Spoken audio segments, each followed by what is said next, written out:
Saludos desde Guatemala.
Ini apa tuh?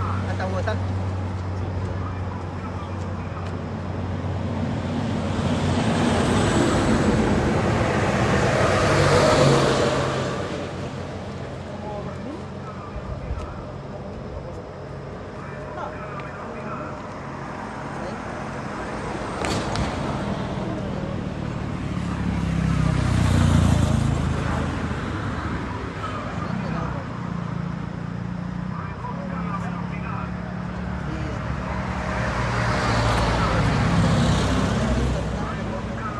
¿Tiene café? Está caminando de 8.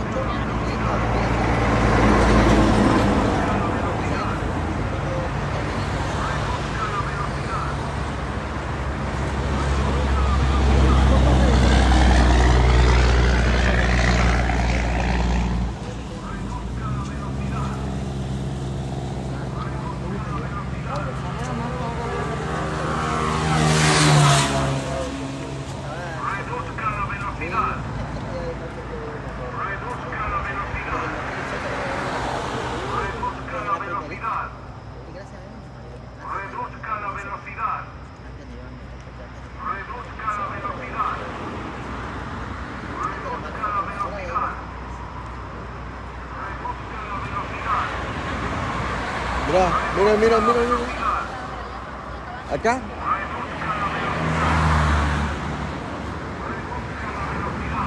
Qué rico.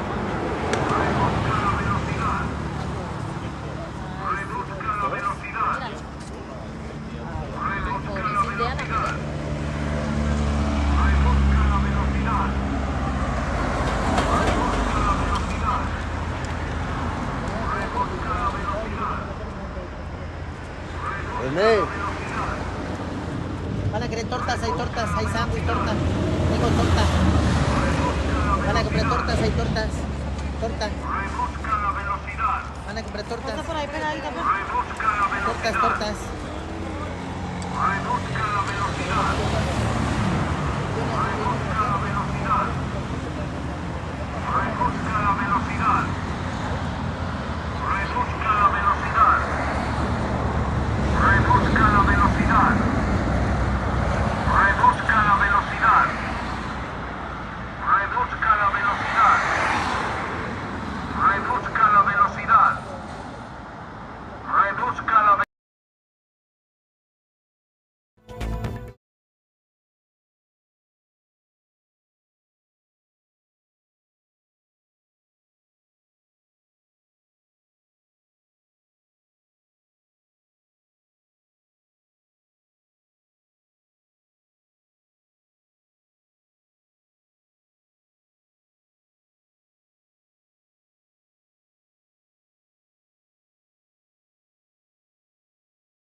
go that way. On the sidewalk. Yeah, see, I knew you would get the answer. Okay. Yep, you can go. Thank you, Ed. I get it. Yeah, I get it. I'm just making sure. Special day. Special time. It's not my show, it's your show, not mine. I defer.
know, especially C-17s.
Hello and welcome to AP's live coverage of the inauguration of Donald Trump. I'm Meg Kennard. Joining me again here on set in AP's Washington Bureau is AP White House correspondent Sagar Meghani. Sagar, thank you as always for being here with me. Appreciate that. We will be here with you as we walk through all of today's official events. On this inauguration day, AP has live cameras positioned at every key location around Washington, capturing all of today's events. That includes inside the rotunda at the U.S. Capitol, where today's swearing in will happen due to below freezing temperatures here in Washington. But first off today on this inauguration day is a church service at St. John's Episcopal Church. That's just across Lafayette Park from the White House. And this is a location where this sort of ceremony has been tradition for inauguration days going back almost a century. So this will be the first time that we see President-elect Donald Trump before he is inaugurated for a second term in office. And it's a tradition that I was reading recently dates back to 1933 when FDR, Franklin Delano Roosevelt, was the first president to take part in this kind of a ceremony at St. John's Episcopal Church. You see it there in pale yellow tones with white columns across the front. And again, this is the first stop on this day. Donald Trump spent last night at Blair House. That is the traditional guest residence for presidents, and it's where the president-elect typically always stays before he is inaugurated. Donald Trump has actually been there for a couple of nights now, but tonight he will be sleeping in the White House as the newly inaugurated president for his second term. So we are watching now and waiting for Donald Trump to be exiting Blair House and heading across to St. John's Episcopal Church. I was reading some reporting about what this service is like, and I say that I had to read about it because no cameras are allowed inside. This is considered to be a private event that does take place as part of the inaugural events, but it's not something that we in the media can really get in and see. But I was reading that the priest, the rector who presides over this service, sees it as relatively informal, a lot of prayer and a time for reflection as this incoming president prepares to take office. But he will be there along with family, some close advisors, some friends, invited guests. And it's a relatively simple service, from what I understand, that relies on the Episcopalian Book of Common Prayer without a traditional homily, without a sermon, without a lot of the things that we would see in a traditional church service. This is more of a prayer service. So that's what we will be anticipating as we get forward in this schedule. I want to talk really quickly as we wait for Donald Trump to show up here at this service. Sagar,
New Hampshire.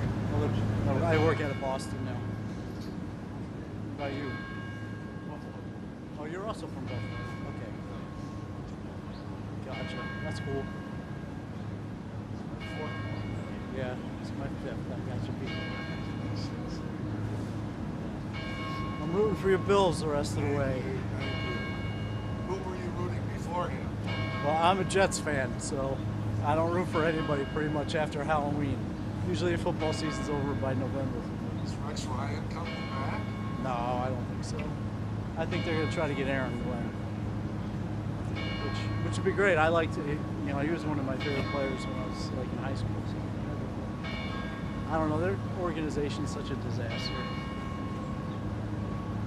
So, no matter who we get, we'll ruin them. So. We waited a long time in Buffalo to get back to where we are. Yeah.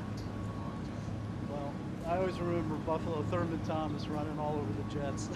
Just Thurman Thomas could not be stopped back in the day. You know what?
What you don't see is the 6 hours we did beforehand. Right. Unloading trucks, Yeah. building camels, Right. 3 hours afterwards. Yep. I get it. And But I enjoy it. I enjoy it. they play sports on every holiday. So all holidays are working. You're working just like me. I don't know if I can imagine being here for years. Yeah. Yes, to do that again. Right. That's how I am. Conventions. Yeah. Right. This was packing.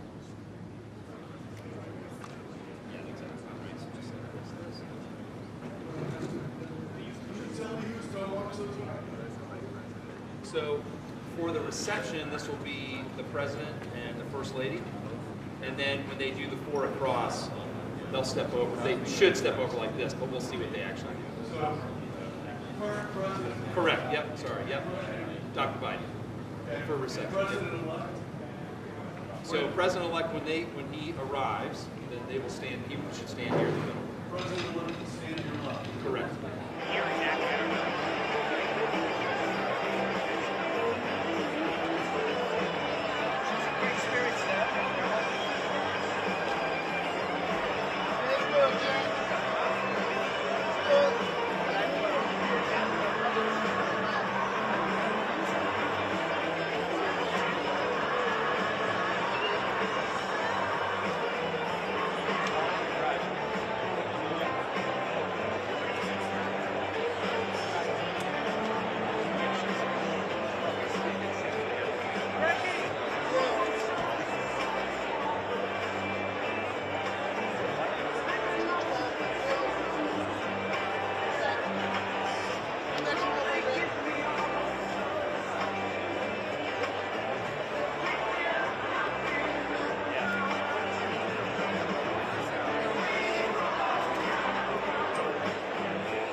and to enact policies, or at least on an executive level, to change the way that things are done in the United States. I mean, that would be an interesting opportunity, I guess, for somebody who's here as one of his supporters to actually see that happening. Yeah, and we get those at the White House quite a bit, where there is a bill signing where the president will make some brief remarks and then sit down at a desk surrounded by lawmakers or whomever it might be.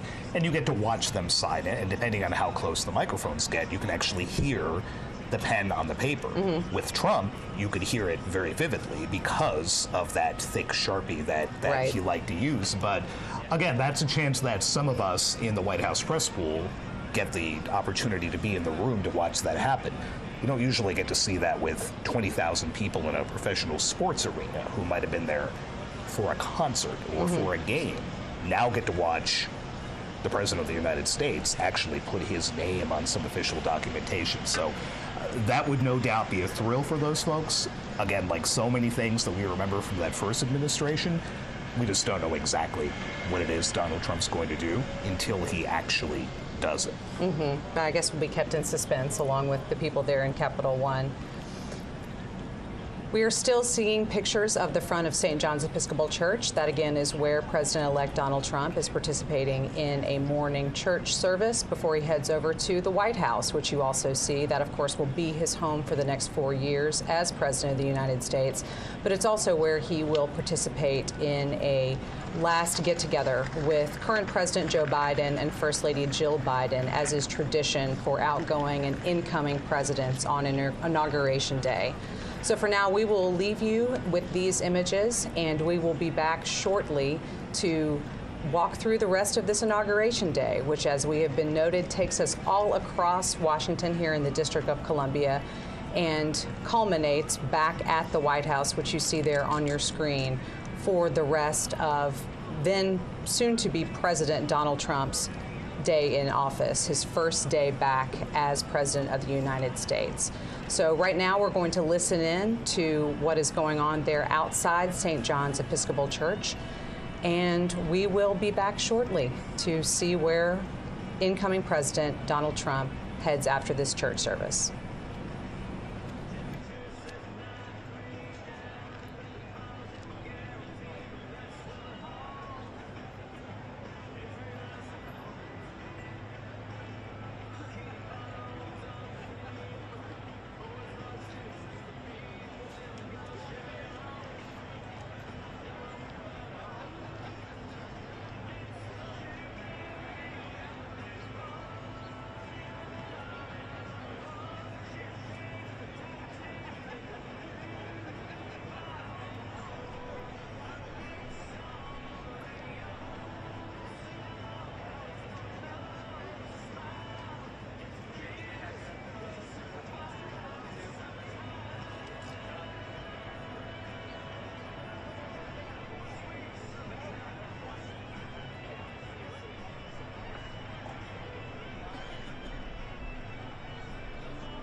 You're looking now again at the door of St. John's Episcopal Church, where we have just seen Vice President-elect J.D. Vance exiting after this Inauguration Day prayer service. We expect to see President-elect Donald Trump on his way out shortly. They've been in church for about 45 minutes for this service that is part of every Inauguration Day since 1933. And we also understand that the Bidens, you see there, along with Vice President Kamala Harris and Second Gentleman Doug Emhoff, they have been there at the White House. The Bidens will be shortly greeting the Trumps after the Trumps exit the church service and go over to the White House for this private meeting, a coffee and tea between the incoming and outgoing presidents, another tradition that we always see on Inauguration Day, at least mostly see on Inauguration Day. We did not see that happen 4 years ago when Donald Trump was leaving the White House and Joe Biden was coming in. But we are now looking again at St. John's Episcopal Church. Again, that is where we expect any moment to see President-elect Donald Trump exiting the church, which is just across Lafayette Park from the White House here in Washington, and heading over to the White House to see Joe Biden and Jill Biden for one of their last official acts there in the White House as the President and First Lady. But notably, again, 4 years ago, this is not an exchange that we saw happen when Joe Biden was coming into the White House and Donald Trump was leaving it. We did not see the Trumps as part of that handoff of power between administrations. And so to have this moment and to have several weeks ago see that moment between Trump meeting with Joe Biden at the White House, as we typically do see after an election with an incoming and outgoing president to have their private meeting, which they did. That happened several weeks ago at the White House there in the Oval Office. But we are still watching the door of St. John's Episcopal Church, watching for Donald Trump and Melania Trump to exit this church after the service and head over to the White House to have that meeting with the President and First Lady. And then from there, all four of them will travel together over to the U.S. Capitol for the swearing in, for the inauguration ceremony of Donald Trump into his second term as president.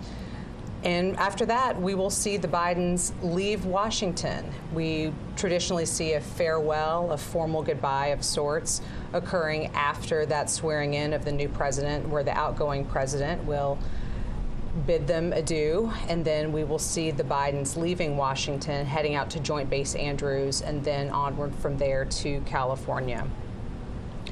But now we are still looking to watch for President-elect Donald Trump coming out of the White House, or of St. John's Episcopal Church. And as this is happening, we'll just take a moment to kind of think about other things that we are learning and thinking about this first day, which will be officially a half day, but still the first official day of this second Trump administration. We have been hearing about all the executive orders that he plans to sign. We expect that to start pretty much as soon as he is sworn in, Sagar. We've been talking about how that may be happening at several different locations around Washington, from maybe there at the Capitol Rotunda to the Capital One Arena to certainly the White House and the Oval Office after the other official events of the day and when he kind of gets down to business there in the Oval Office. Yeah, the incoming Trump team has been busy while the president-elect has been inside the church.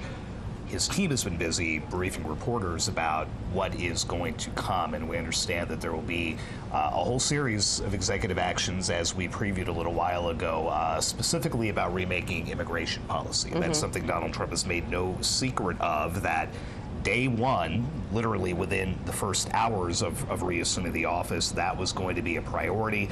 Unclear how that's going to play out, but that's what we're expecting. Thank you for that. We will pause here just for a moment and listen in, because I believe that President-elect Donald Trump is going to be coming out of St. John's Episcopal Church. President Trump! President Trump, how are you feeling today? How are you feeling, President Trump? President! Come talk to us, President Trump! Mr. President, how was service? Mr. President! Mr. President, will you talk to us? How are you feeling?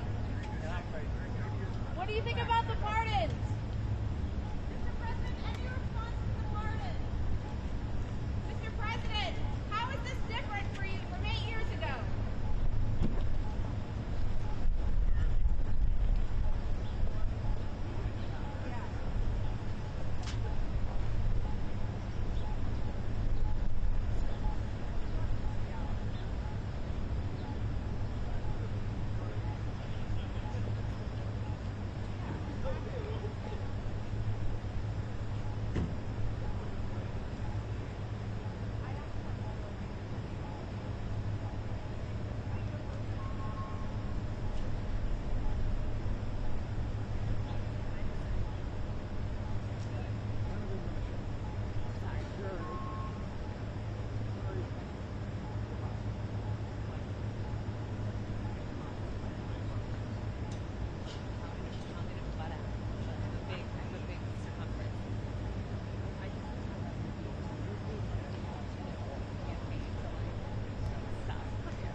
You're watching now as President-elect Donald Trump and incoming First Lady Melania Trump leave St. John's Episcopal Church. They are only on a short drive, though. They are headed to the White House, which is just across Lafayette Park from the church.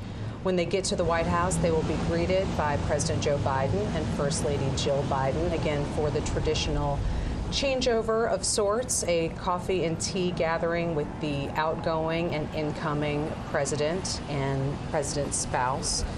So we are watching there at the White House, where we anticipate shortly we will see President-elect Donald Trump rolling up.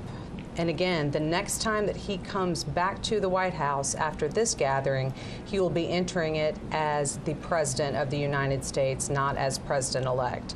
So again, this is one of those moments on Inauguration Day that we typically see and watch for, but we didn't see 4 years ago when it was Donald Trump's turn to exit the White House and Joe Biden's turn to come into it. But we are back on schedule, at least in terms of some parts of this Inauguration Day. It is awfully cold, so we won't see the traditional view on the west front of the Capitol for the swearing-in ceremony. That will be happening inside the U.S. Capitol Rotunda, with a much smaller audience. Only about 600 people can fit in there, according to what organizers have told us, instead of the hundreds of thousands who perhaps would have been on the National Mall to watch the swearing in. But that will be the next stop after this one. Again, we are watching the White House here, where President-elect Donald Trump and Melania Trump will be shortly arriving for their meeting with President Joe Biden and First Lady Jill Biden. This is a tradition on Inauguration Day. It's not one that we saw 4 years ago, but it is something that we are watching for today, for the outgoing and incoming presidents to have an informal handoff of power before they ride together to the U.S. Capitol for the formal handoff of power, for the swearing in of the new president and the farewell of the outgoing president. That's what we'll see for Joe Biden and Jill Biden after the official swearing-in ceremony, when they depart the Capitol grounds, headed for Joint Base Andrews, and then on from there to Santa Ynez, California, for some respite and time away after their time in the White House has ended. So, Sagar, we are still sitting here and watching the White House. So after this, where will we see these outgoing and incoming presidents head? Where do they go next? They will make the traditional ride together, the outgoing president, the incoming president, on that 3-mile drive to the Capitol. Instead of taking that traditional walk down on the West Front, they'll be walking into the Capitol Rotunda for the oath. Notable that it was just 2 weeks ago that much of official Washington also gathered in the Rotunda. That's where Jimmy Carter's body was lying in state. And now 2 weeks later, the public will again be focused on what happens underneath the Capitol dome. That ride together is always fascinating. We've seen images from the early 1900s of open vehicles, and you have names like William Howard Taft and Warren Harding and others riding. And now, obviously not an open top, but you should have Joe Biden and Donald Trump riding together in a armored limousine up to the Capitol, where Donald Trump will go from being the 45th president and an ex-president to now being the 47th president. Seeing there some of the Trump family members exiting the church, purportedly also getting ready to start making their way over to the Capitol for the swearing in, which will be happening in just over 2 hours from now.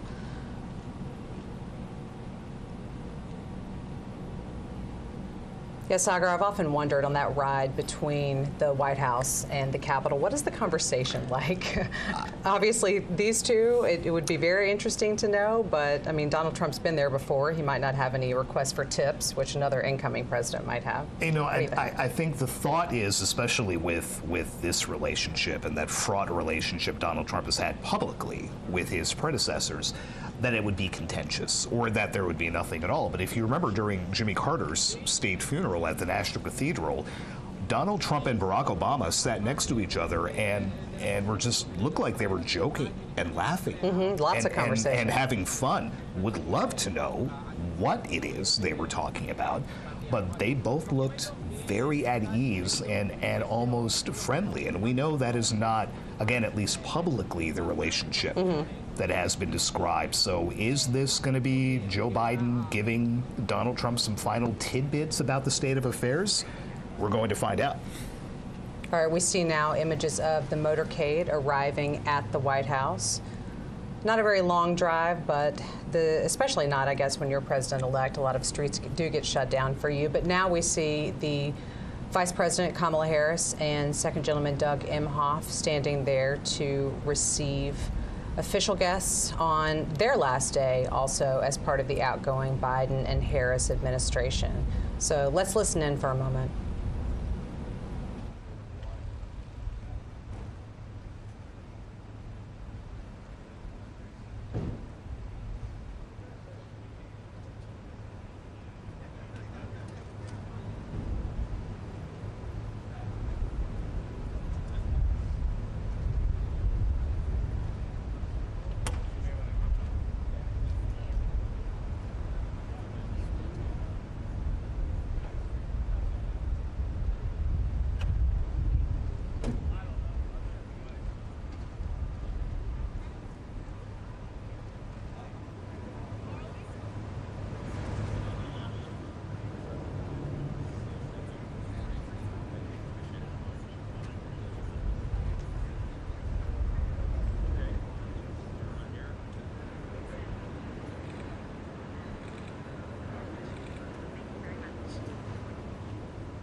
Now you're seeing the U.S. Capitol, where just in the past couple of moments we have seen some members of Donald Trump's family arriving. We just saw daughter Ivanka Trump and her husband Jared Kushner and their children arrive for Donald Trump's inauguration, which will be happening in just over 2 hours.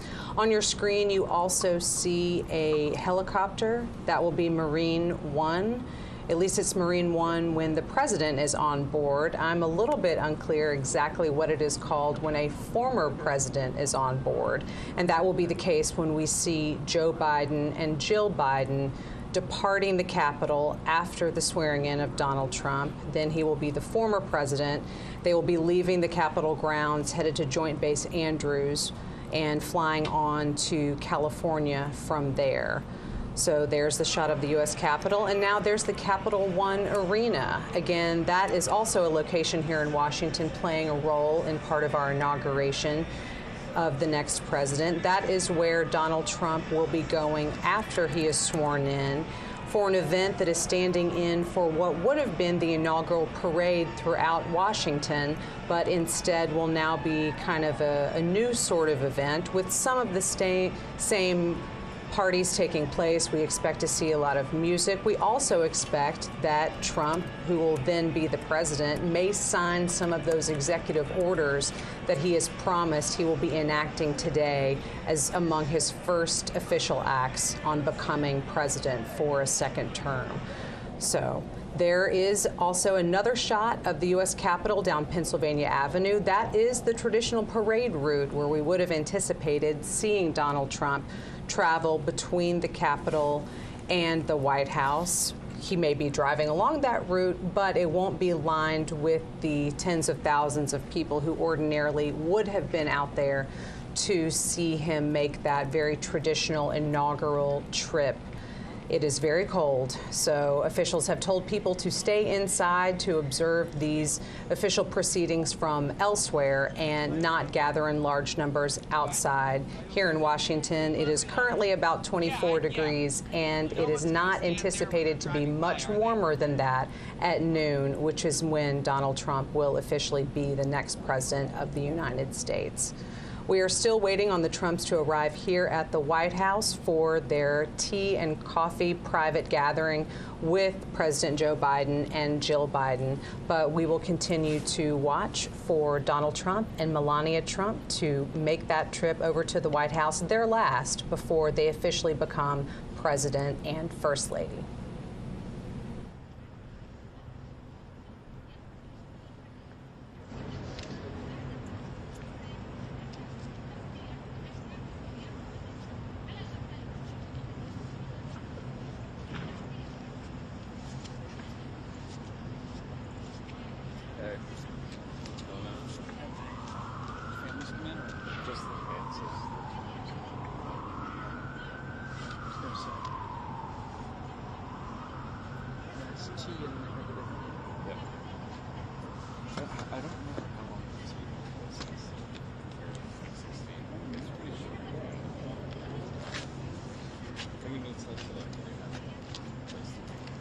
Exactly right.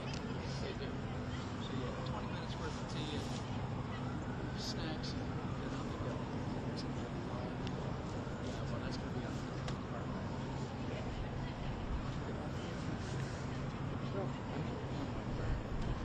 I would assume. I would think, yeah.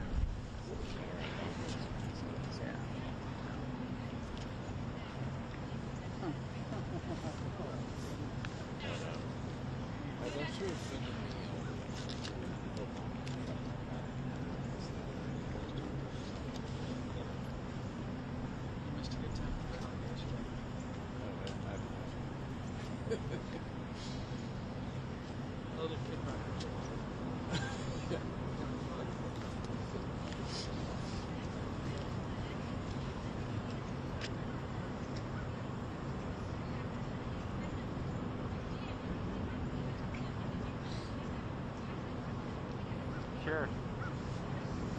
Thank you.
You're looking again at the White House, where we know that President-elect Donald Trump and his wife, Melania Trump, will shortly be arriving. Again, this is when they will be having their private meeting with President Joe Biden and First Lady Jill Biden, just the four of them, and it's part of that unofficial handover of power between an outgoing and incoming administration.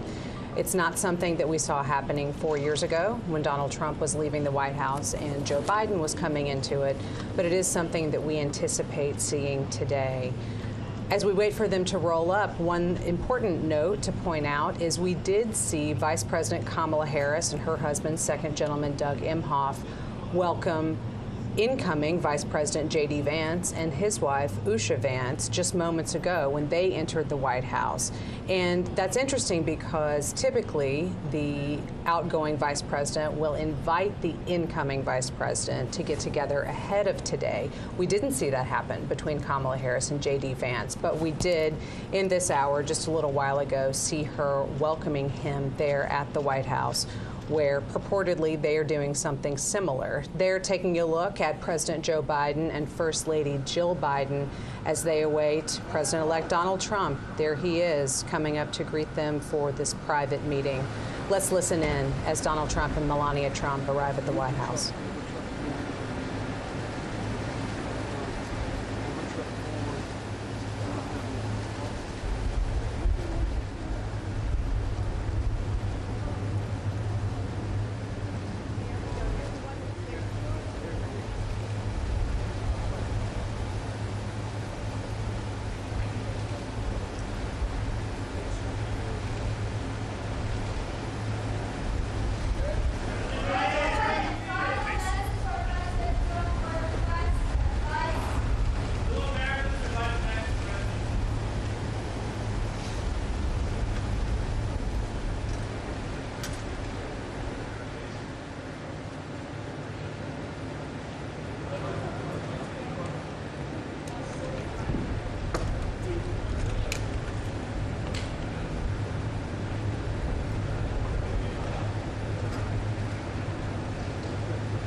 Ask them if they have house triangle now on that.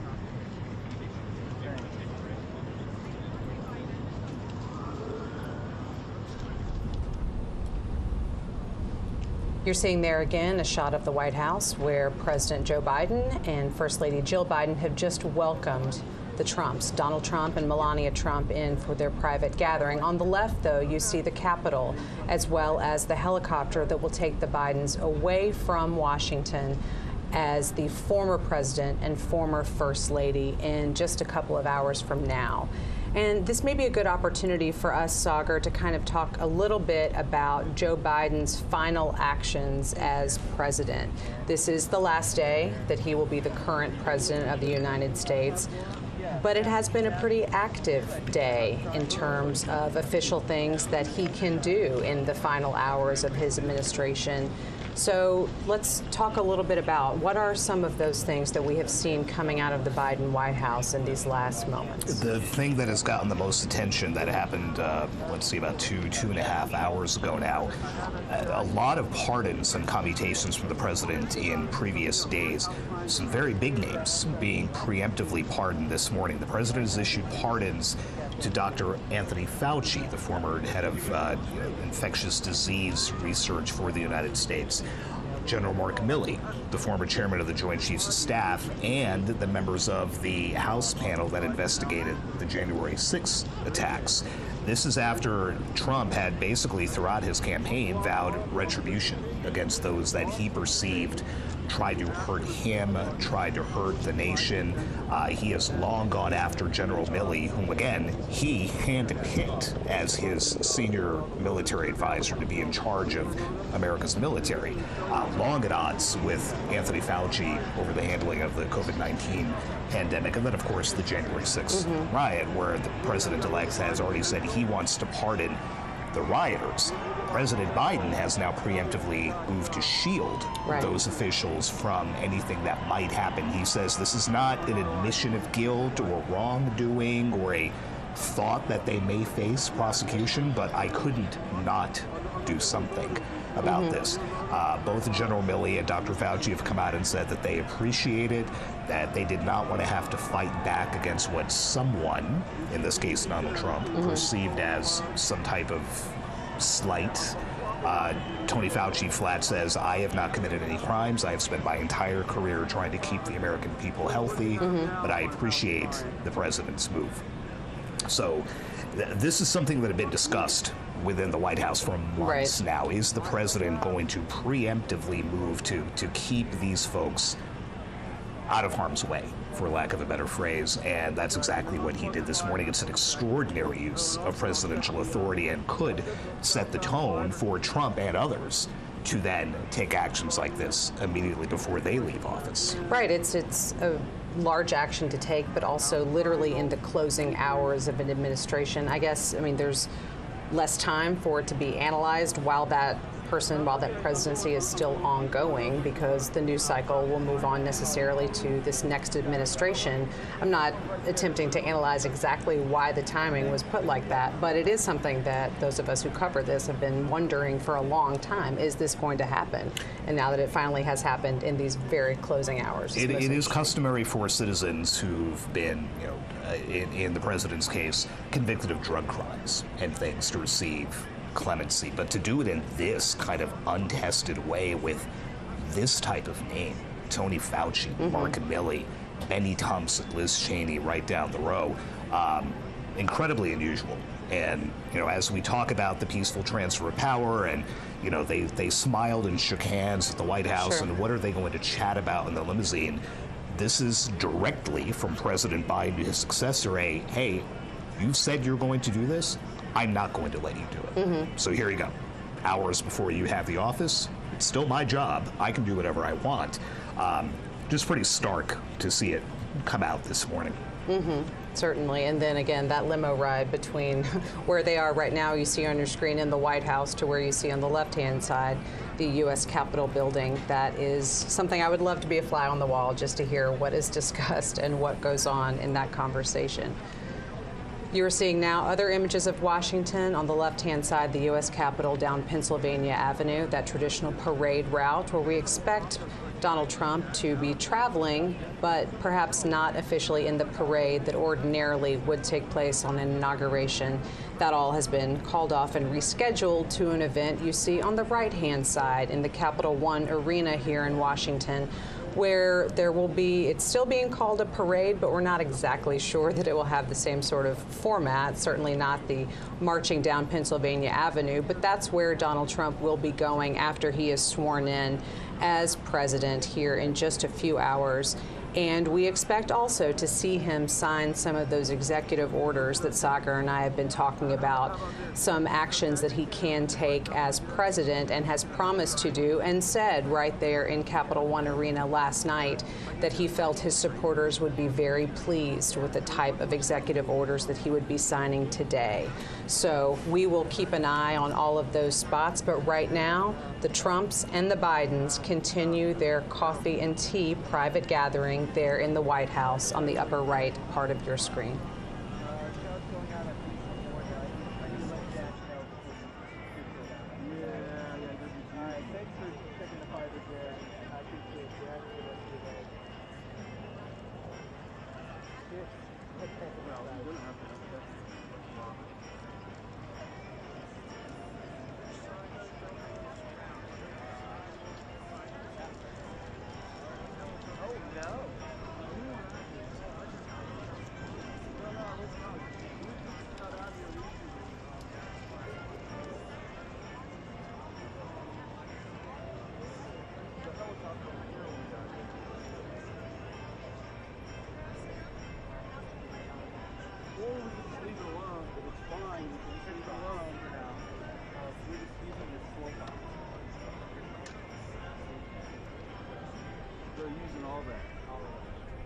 Yeah, so what you do is you got a piece of tape.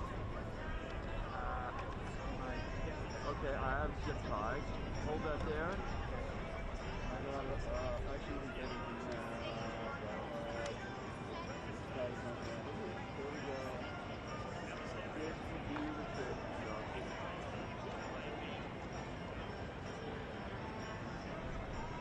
Okay, so stay.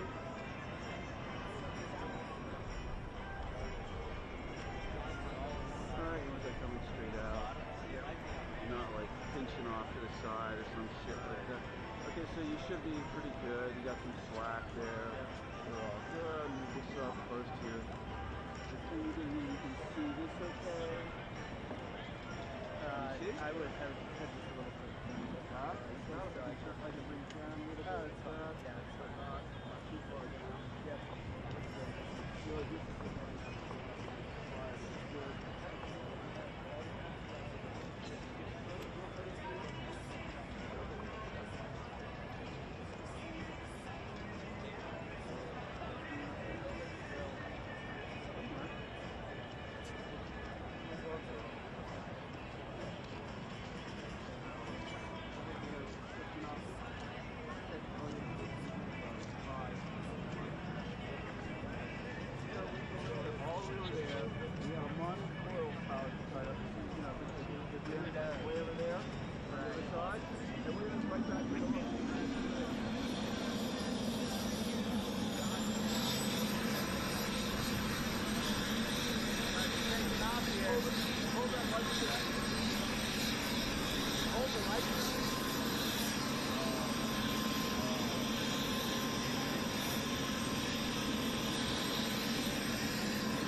are. Stay there. There.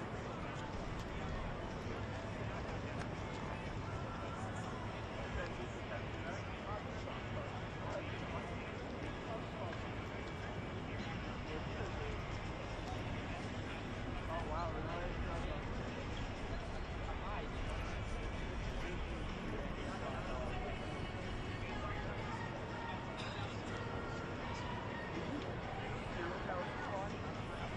No, one thing I forgot, but I got stabbed.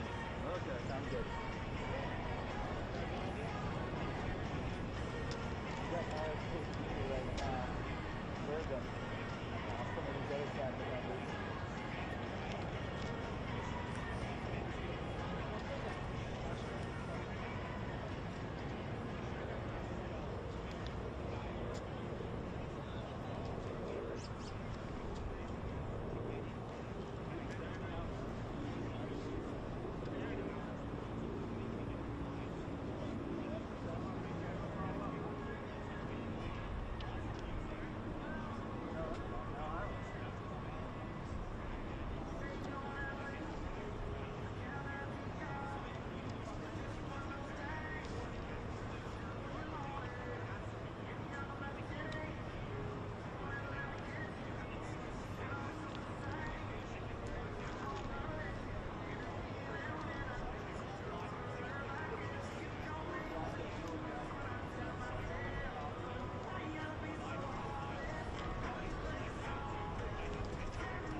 Ladies and gentlemen, former speakers of the House of Representatives, the Honorable Kevin McCarthy, the Honorable John Boehner, accompanied by Mrs. Debbie Boehner, the Honorable Newt Gingrich, accompanied by Ambassador Callista Gingrich, and Mrs. Heather Foley.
go.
Party going to go separately, but they're going to go in the door into the windows right here. Yes.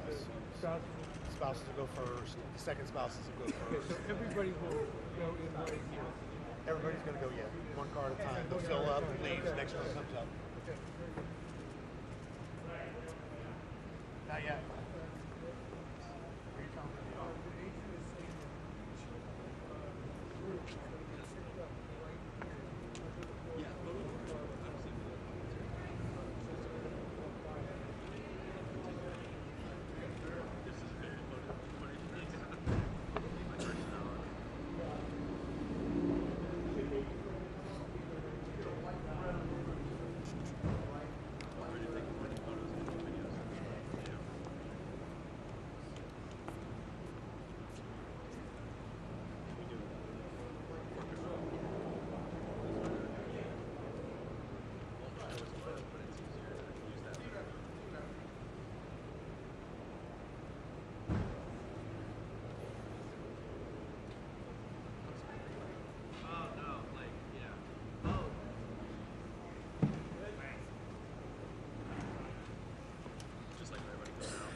We're seeing now these first images of the people leaving the White House after these private meetings. That was just Second Gentleman Doug Emhoff and Usha Vance, J.D. Vance's wife. He's the incoming vice president, of course. And they are the first to be set up in the official limousines to be departing the White House, heading over to the U.S. Capitol for the swearing-in ceremony, which will be happening in just under 2 hours from now if we're sticking to the official schedule of events here in Washington. There you see one of 4 limousines now, at least, that are lined up there at the portico of the White House. We'll be taking Doug Emhoff and Usha Vance off to the U.S. Capitol. They are departing now. We expect next to see Vice President Kamala Harris and the incoming Vice President-elect J.D. Vance, exiting next and getting into their limousine to be taken off to the U.S. Capitol. Of course, J.D. Vance, here in just a little over an hour and a half from now, will be the Vice President of the United States, being sworn in by Supreme Court Associate Justice Brett Kavanaugh, one of his longtime friends, as we're all reading up on history of all of the characters involved with this Inauguration Day. They've known each other since their Yale Law School days, so there's a fun fact for you. But here we're still looking at pictures of the White House where for the past little bit of time, under an hour, there's been an unofficial casual tea and coffee, off the record, at least not privy to reporters like me, but a meeting between President Joe Biden, First Lady Jill Biden, and the incoming President Donald Trump, President-elect, and Melania Trump, his wife. They have been gathering for one of these moments that we see on Inauguration days here at the White House. And soon, those two will also be getting into a car together and making that trip just a couple of miles down to the U.S. Capitol, where the rest of the official swearing in for Donald Trump's inauguration will be happening on this Monday, January 20th, here in Washington, D.C. So we're looking at those doors, waiting to see who is coming out next. Sagar, we can spend this moment, I guess, just to kind of talk a little bit about this last day in office for the Bidens, not just as an administration, but as a family. They have been living in the White House for 4 years, and once they leave here in just a few minutes, that move-out process really kicks in to do that turnover in between administrations. There's really only about 5 or 6 hours to get it all done. What all is going to be happening once they exit those doors? Yeah, it is a fascinating choreography that takes place right now at the White House. We're looking at the North Portico. Well, they arrived and they'll be leaving. On the other side of the White House, there are moving trucks lined up that will be waved in the instant that the Bidens and the Trumps leave. One group will be moving all the Biden stuff out. One group will be moving all the Trump stuff in. In between, stripping all the beds, shampooing the carpets, replacing what needs to be replaced. Linens, towels, whatever it might be. Closets stocked. The White House usher's office would have been in touch with the Trumps for the last few months about where certain things go, what are the favorite foods and snacks that we need to have in the various kitchens, in the residence, and elsewhere. We know all about Donald Trump and his penchant for Diet Cokes. You can rest assured that there is a lot of Diet Coke on hand, at least on the White House driveway right now. So, yeah, they've got about 4 or 5 hours of controlled chaos, as one former White House official put it, to get all the old First Family stuff out and make sure that when the new First Family comes in, they're good to go. They're not having to root through boxes like the rest of us when we move into a new place and, you know, where is that stuff for the kitchen, or where did we put the bike pump, whatever it is. That's all laid out in the mansion. Donald Trump's not going to have to be looking for any of that. Yeah, moving day is always a stressful time. Try not to think about that, because it's just, you're living in those boxes for months, but not when you're living in the White House, because there are plenty of folks to take care of that. And then there's the personal part of just leaving where you've lived for 4 years, a place that in Joe Biden's case, he tried so hard for so long to get into, and now has to leave 4 years later. And on his, perhaps his final tweet under the @POTUS account on X, It's a selfie with the president and the first lady with a snow-covered rose garden behind them and the Oval Office just on the other side. One more selfie for the road. We love you, America. So you can almost picture them stepping out onto the colonnade on this horribly cold DC day to say, hey, let's take a quick selfie. I mean, I've done that, walking along that when we're out covering White House events. But for the president and first lady to get to do that one last time, because as you said, when those doors open again and they walk out, that's it. They're boarding what would be known as Marine One and heading out. And that is the end of the Biden presidency. Yeah, it's just so interesting to think about, what you were just mentioning about that personal side of things. What we're watching are all of these official events, and what we know always is part of the TikTok of a day, like Inauguration Day. There are set pieces. There are even specific times assigned to a lot of this, especially that noontime when it is according to the way that things are set out. It's not just we picked this time. It's like that is the official time. Now we're seeing those doors at the north portico of the White House open again. We see First Lady Jill Biden and incoming First Lady Melania Trump exiting and getting into their own limousine, where they will be taken over to the U.S. Capitol.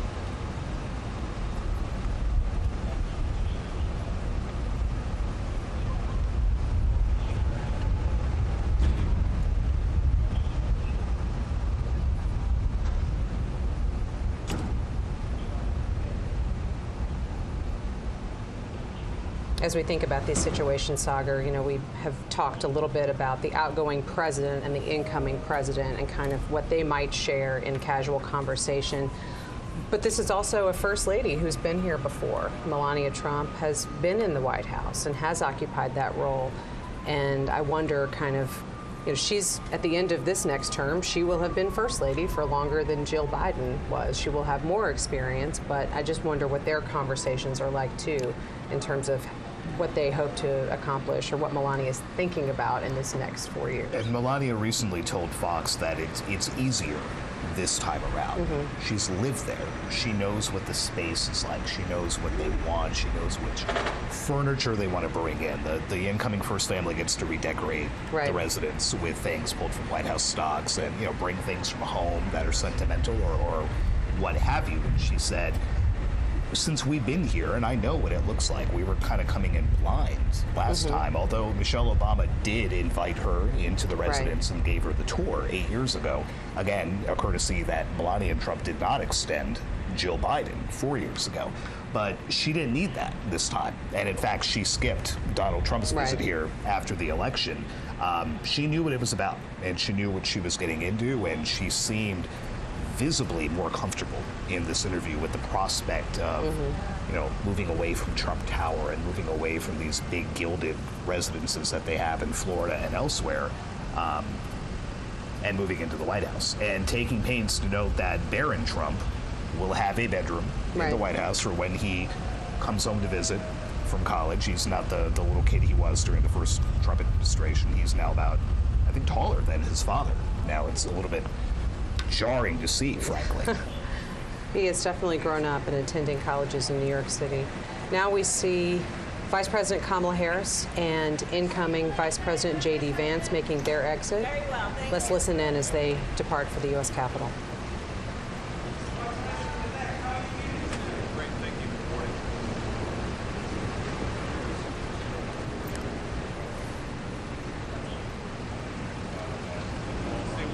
Thank you, sir.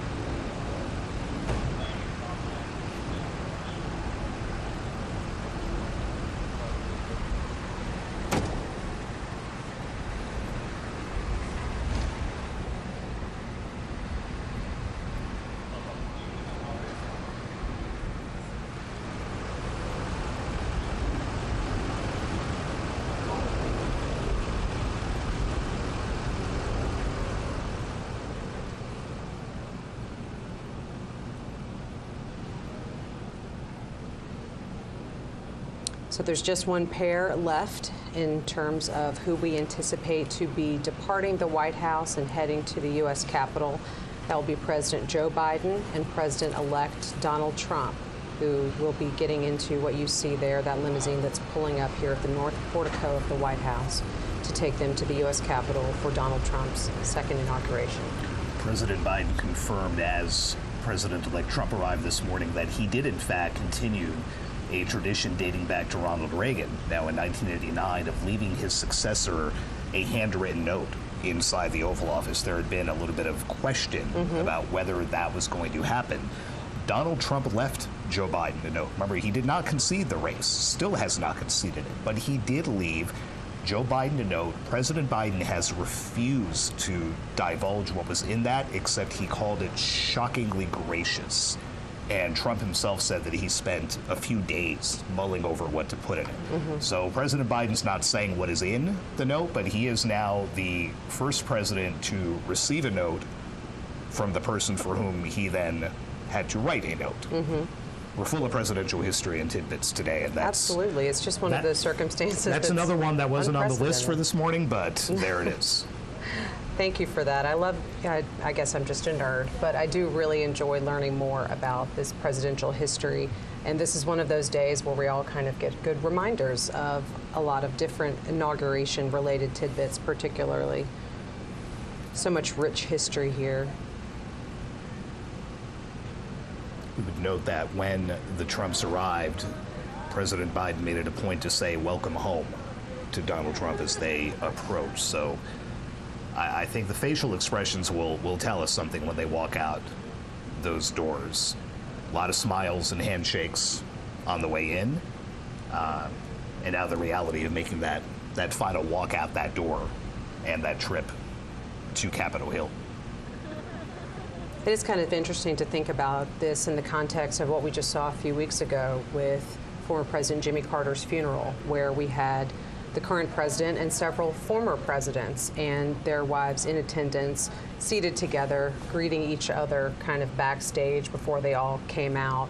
And there's always a lot of armchair quarterbacking in terms of trying to figure out exactly what the mechanics are and if any of these folks get along. But as we know, there is the ex-president's club, where only someone who has been through the mechanics of this job really understands other aspects of it. And I think that's something that's important to remember when we have these moments. There are a lot of political disagreements, certainly over a variety of different issues, but it is a select few people who really have been there and understand the gravity of the office. And it's what America wants to put on display every 4 years, right? January 20th is the day to show the world, yes, this campaign was bitter. It was nasty. You and I were out there enough and heard these speeches. But when it comes time and the election happens, more often than not, the loser says, you know what, I lost. And the people made their choice. Now we move ahead. Now you make the change. And here we see these doors opening again, where President Joe Biden and President-elect Donald Trump are exiting the Capitol. They're preceded by Senator Amy Klobuchar, a Democrat from Minnesota. Let's listen in as they leave the White House.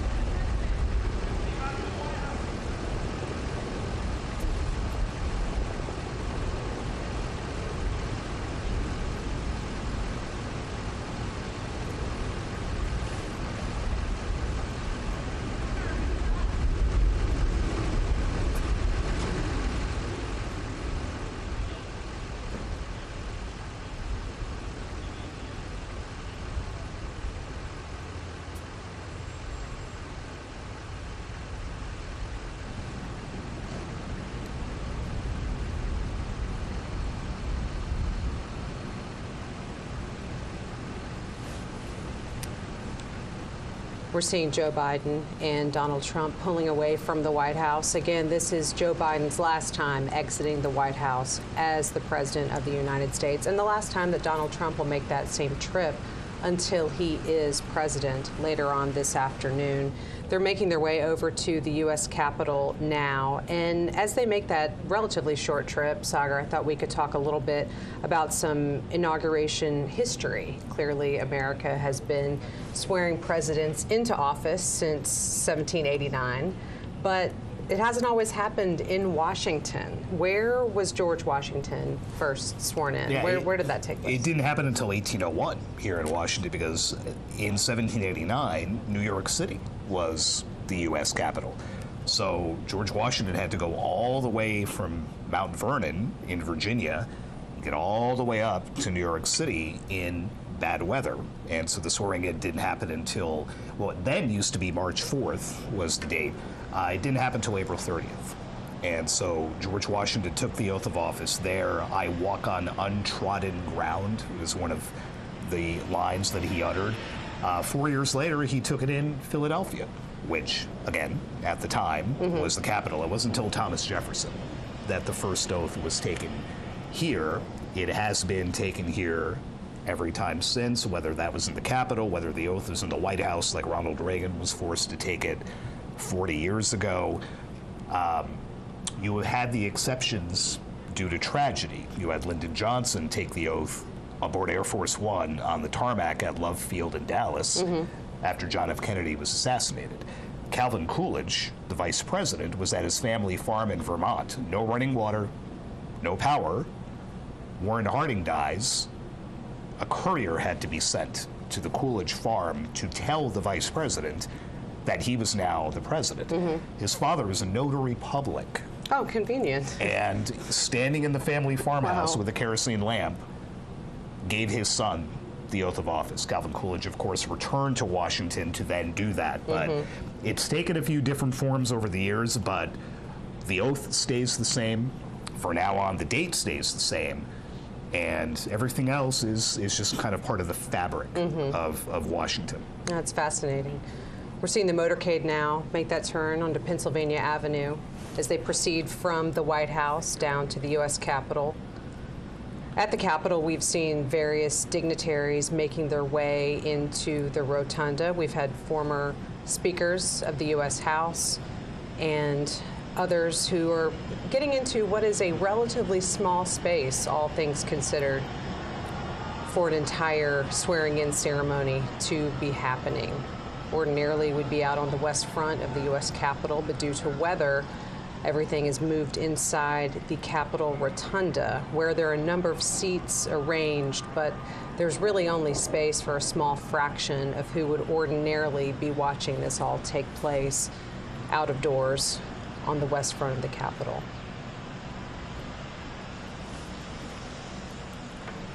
We've alluded to it so many times, but it's just so odd, having been in Washington for so long, to look at these streets, and there are basically police officers and a few tourists and what look to be perhaps some construction workers. That's it. I mean, we would ordinarily have tens of thousands of people lining this route to get a look at that. And we've been in a lot of motorcades. That's quite a motorcade, even for Washington.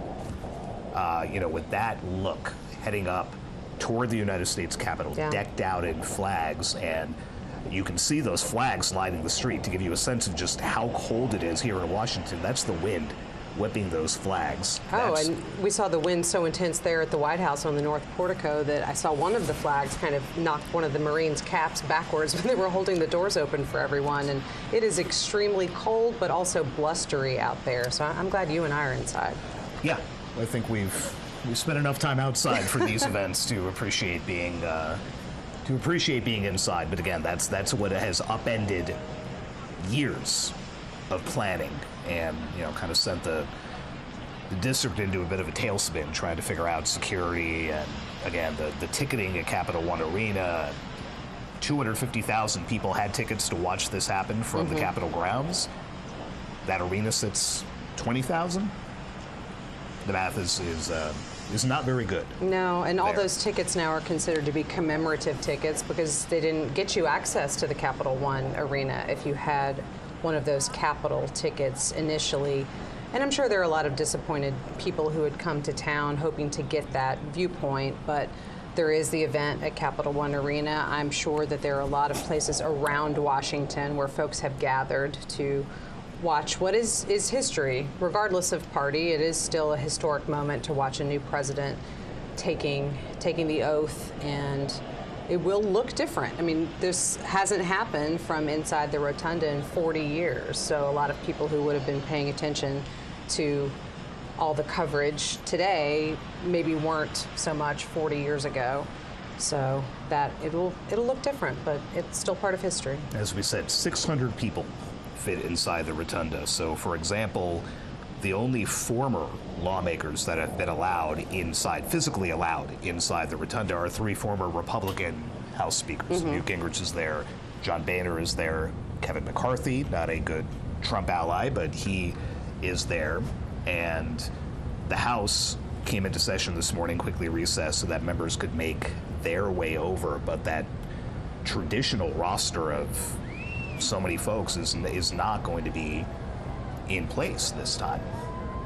Though we do know that a lot of these tech billionaires that Donald Trump has allied himself with, who have flocked to Washington, not just today, but in the weeks since the inauguration, have also scored some prime seating near where the president-elect will take his oath. It's always important in these sorts of circumstances to look and see who is in there and then try to telegraph as much as we can what that signifies. And I think we already know in the incoming Trump administration the sort of relationships that he has been working to build with some of those that we're going to be seeing in there. The motorcade is now going to be approaching the U.S. Capitol, where we will see all the people who just loaded up at the White House, then arriving at the Capitol for, in about an hour, we will be seeing that swearing in take place for Donald Trump. Again, there on your screen, you see the U.S. helicopter. It would be Marine One when a president is on board, but otherwise, that is what Joe Biden will be boarding after Donald Trump is inaugurated. That is what will take then the former president and former first lady off to Joint Base Andrews, where they will begin a trip out to California, purportedly a vacation, an opportunity to kind of reset after their time in the White House has concluded. But for the next hour and change, Joe Biden will still be president, and he will be arriving here at the U.S. Capitol with the incoming president, President-elect Donald Trump, who has been part of this motorcade for the last couple of minutes, coming from the White House. Down there is that shot you see of Pennsylvania Avenue leading up to the U.S. Capitol. Not outside, but inside. He will soon be inaugurated for his second term in office. Here we see some of those shots of the motorcade as they make their way up to the area where all of the parties will be getting out of their limousines and walking into the Capitol. Awaiting them in the rotunda already, you have Congress's top officials. You have House Speaker Mike Johnson, a Republican, who has very closely allied himself with the incoming president, saying to him, it's bright, sunny outside and bright in our heart. Then you have the Senate's top Democrat, Chuck Schumer, who walked in carrying a royal blue cap, and when asked how he feels today, said, feel great about the Bills. Now, that comes after the Buffalo Bills. Schumer, of course, from New York, beat the Baltimore Ravens last night to advance to the AFC Championship. So it was a way for Chuck Schumer to get in a plug for a home state team on the day after a big NFL playoff weekend.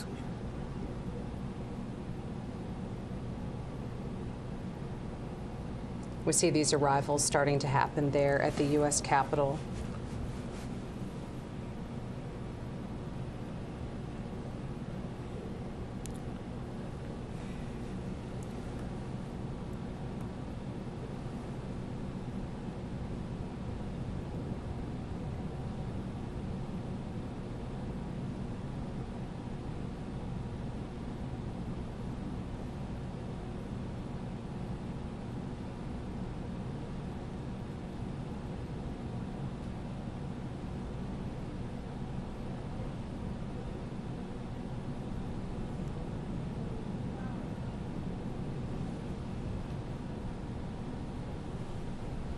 We understand there were some other officials there in the motorcade with the president and president-elect as they were making their way into the U.S. Capitol.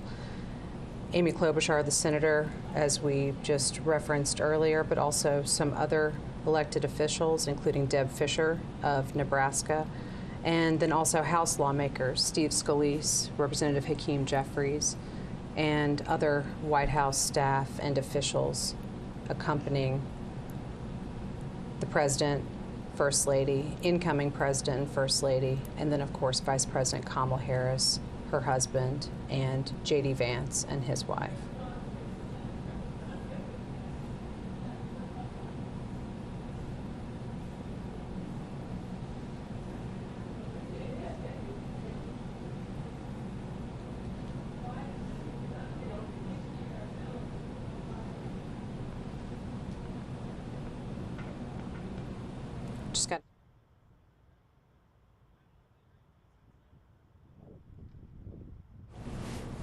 We just saw J.D. Vance and Usha Vance exiting their limousine, walking into the White House, or to the U.S. Capitol. You see even police officers who are used to this kind of thing in Washington want to get their picture taken in front of the helicopter. That's quite a shot for that officer to have. Marine One sitting in front of the Capitol dome. Not something you see all the time. No.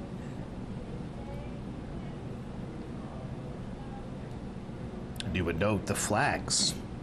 That one flag you can see flying in front of the Capitol dome back up at full staff after they had been lowered for the Jimmy Carter warning.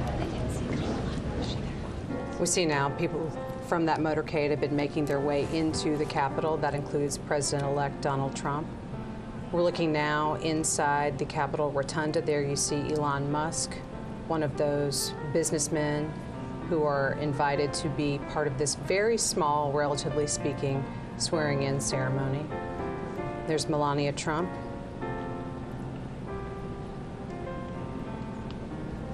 Second gentleman, Doug Emhoff.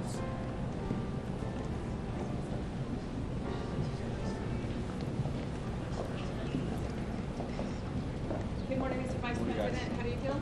There's J.D. Vance and his wife, Usha.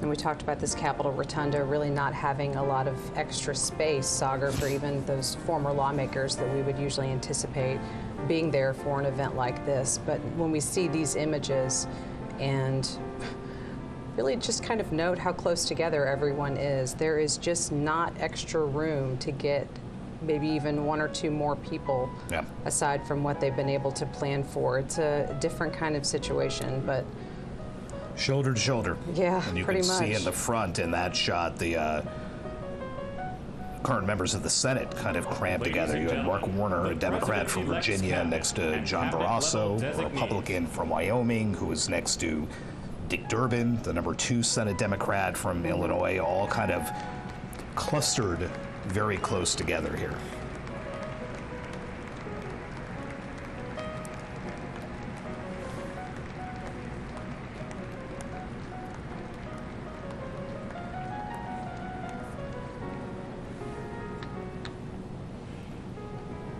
Talked earlier about Brett Kavanaugh being the one who will administer the oath to J.D. Vance.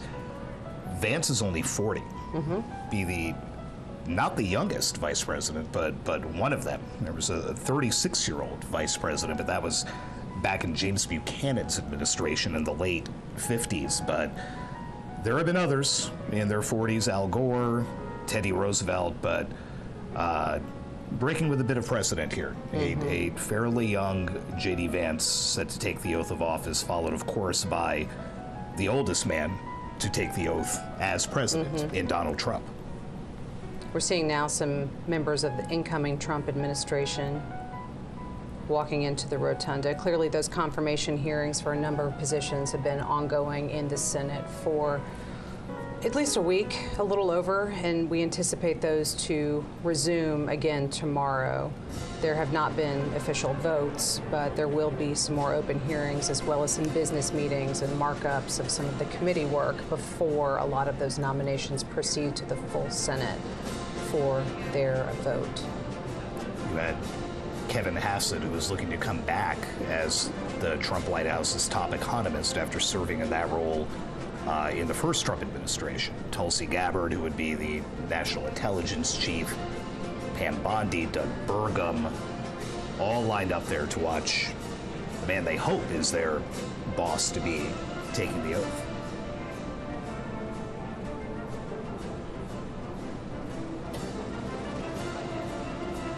Susie Wiles, White House Chief of Staff.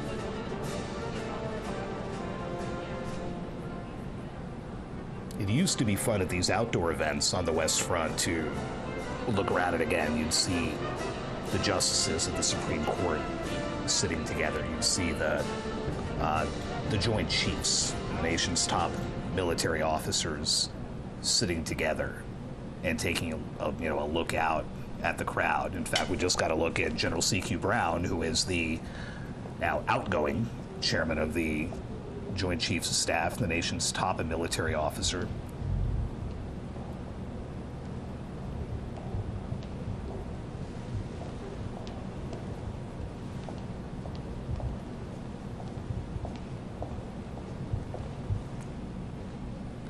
Former Vice President Dan Quayle and Marilyn Quayle making their way inside the rotunda. We don't get a lot of Dan Quayle sightings in Washington lately, but that's now 2 in 2 weeks after he was here for Jimmy Carter's funeral. Indeed. We talk about young vice presidents like J.D. Vance. Dan Quayle, basically an unknown congressman when George H.W. Bush tapped him to be vice president in 1989.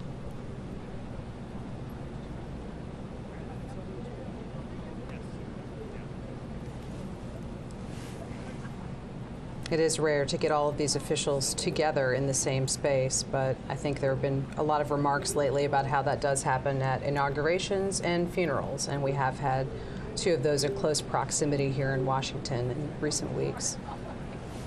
It is reassuring, frankly, is it, for those of us who spend so much time covering the division here in Washington and the rancor, to see these people sit next to each other, to chat with them, to do what George W. Bush did at the Carter funeral and literally tap Barack Obama on the belly as he walked by.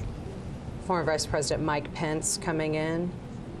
Clearly he was vice president in Trump's first administration. Now joining the dignitaries who are in the U.S. Capitol Rotunda.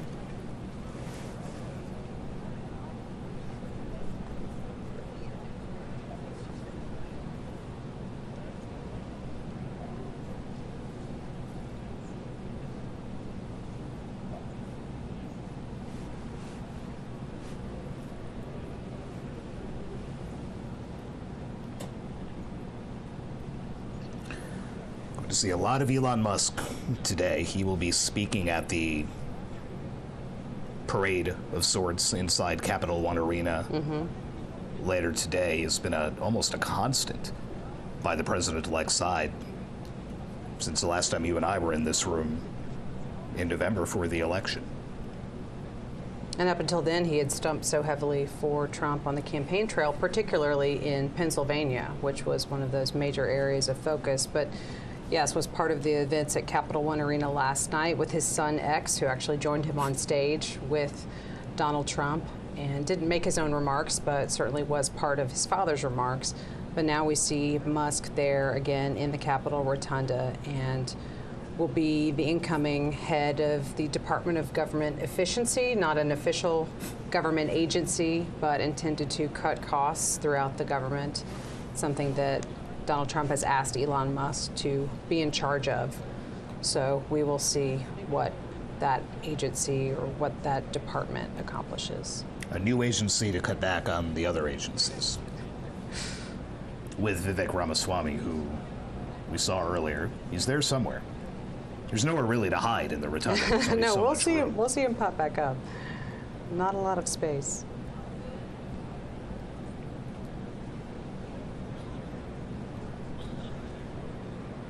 It looks a lot bigger when you're in there and there aren't 600 people. It does. There's Robert F. Kennedy Jr., again appointed by Trump to head the Department of Health and Human Services, yet to have a hearing on Capitol Hill, although that is anticipated to be among some of the more contentious confirmation hearings that could be happening for this administration. Now, the other side of that shot, Marco Rubio, the Secretary of State designate, who did testify last week, and another tech titan, Jeff Bezos.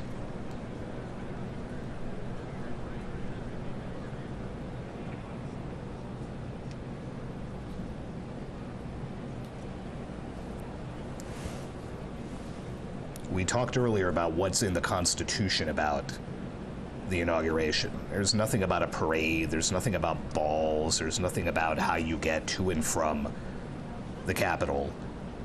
It's the date and it's the oath. That's it. Everything else has kind of evolved organically. In this case, evolved due to the weather. But all it prescribes is that by noon, that oath has to be taken. We are just over an hour away from that and should be approximately 55 minutes, let's say, from Donald Trump reciting those 35 words for a second time.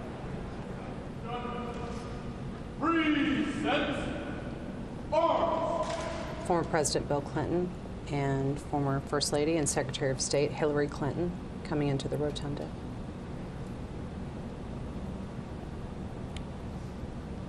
Hillary Clinton said watching Donald Trump take the oath 8 years ago after he beat her in that election was one of the hardest days of her life, but she felt a duty to be there and again to be here today with her husband, the former president.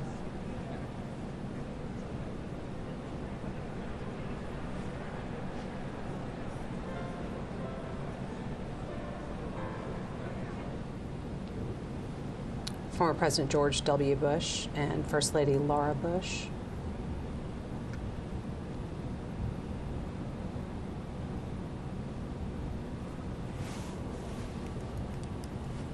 We lamented that the indoors are going to rob us of one of the great visuals from inaugurations past. George W. Bush sitting there in his clear poncho. Yeah, almost looked to be a homemade rain cover of sorts. Yeah, with this being inside, we really don't get to see that winter weather gear, unfortunately. There's former President Barack Obama also coming in, without former First Lady Michelle Obama, who notably said that she would not be attending this inauguration. Also did not attend Jimmy Carter's funeral here in Washington a few weeks ago. Obama's office did not say why the former First Lady would not be here today. They did say she had a prior engagement during the Carter funeral, but again, pointedly, did not offer a reason for her absence today.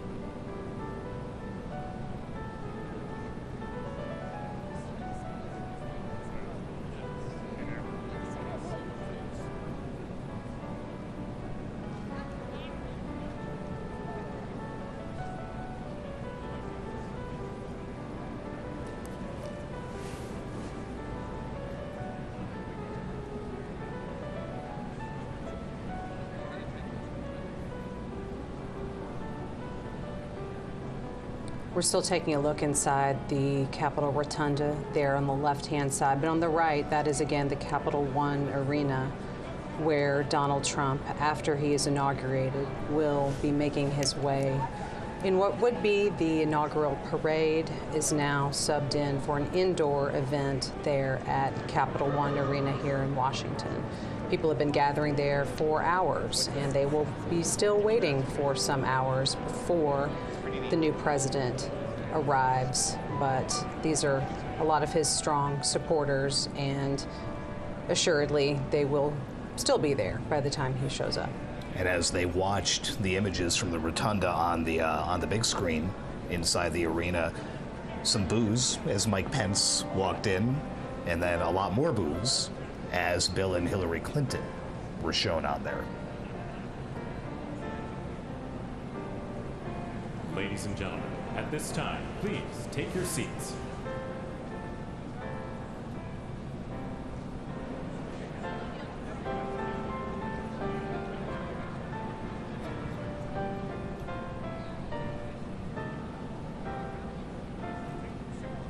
Folks in the Capital One Arena are able to watch all of the ceremonies and events from the Capitol Rotunda on the Jumbotron screen there in the middle of the arena.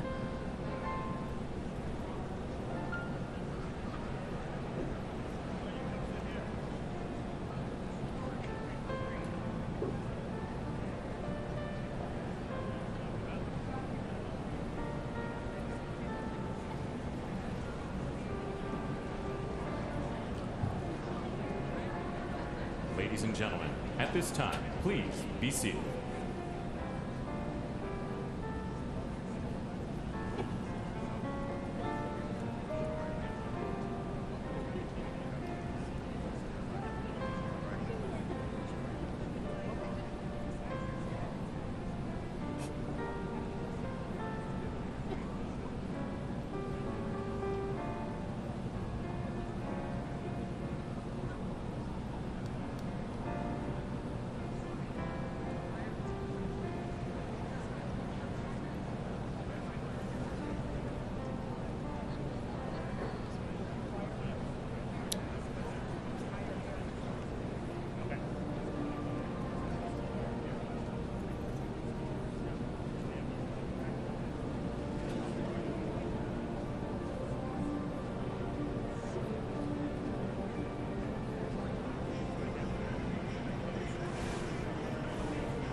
Here we see Supreme Court justices making their way into the Capitol Rotunda. Clearly, two of them will play a direct part of the proceedings here of the official swearing in.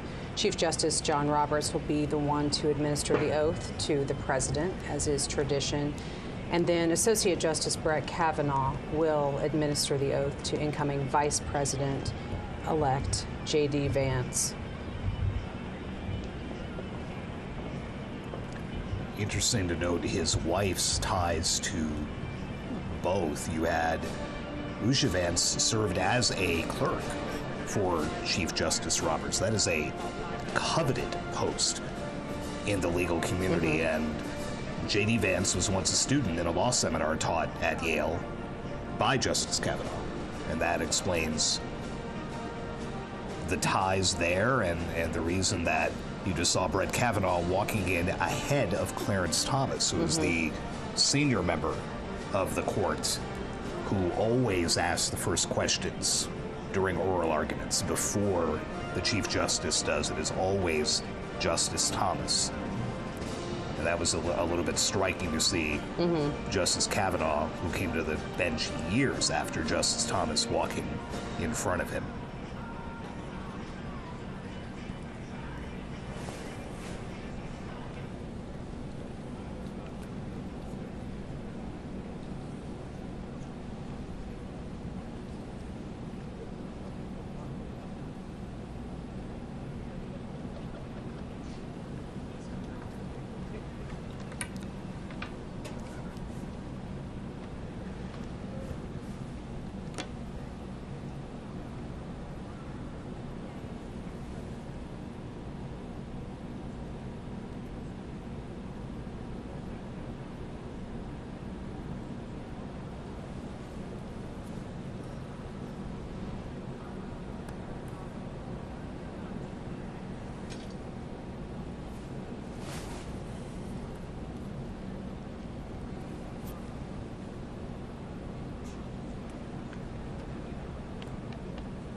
Here you see members of Donald Trump's family making their way into the rotunda.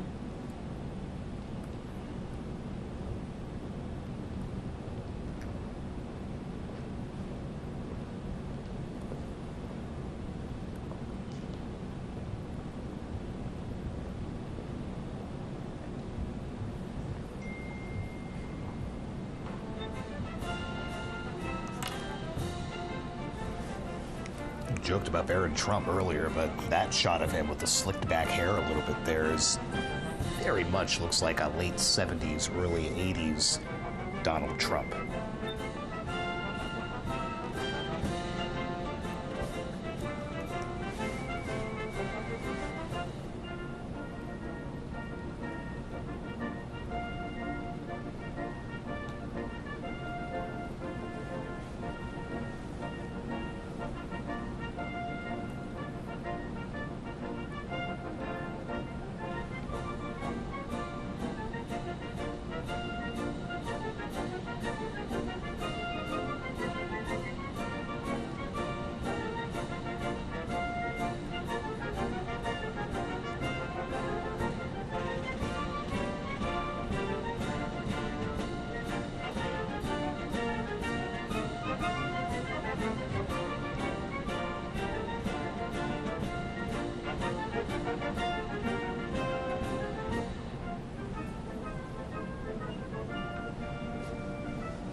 Ladies and gentlemen, former Vice Presidents, the Honorable Dan Quayle, accompanied by Mrs. Marilyn Quayle, and the Honorable Michael Pence.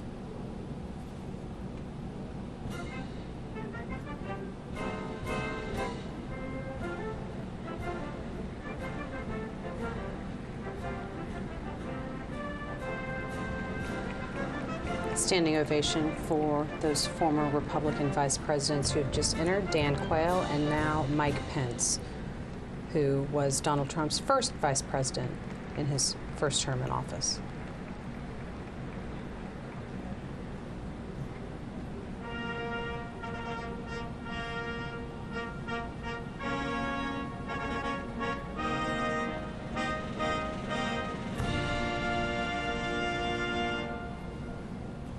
Ladies and gentlemen, the 42nd President of the United States, the Honorable William J. Clinton, accompanied by the Honorable Hillary Rodham Clinton.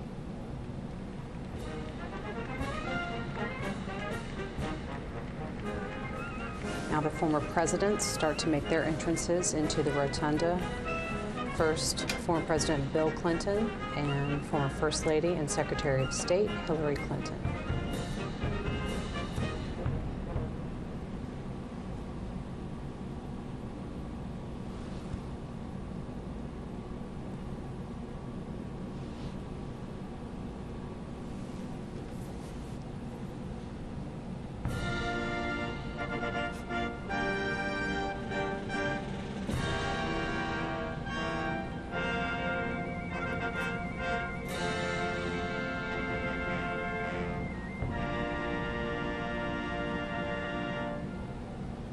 Ladies and gentlemen, the 43rd President of the United States, the Honorable George W. Bush, accompanied by Mrs. Laura Bush.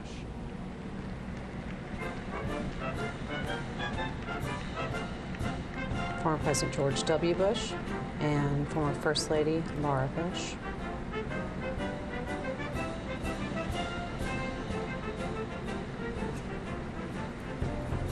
George W. Bush always looks like he has fun at these events, winking and nodding at people and smiling. Again, just simply tapping Barack Obama on the stomach on his way into the National Cathedral for the Carter funeral.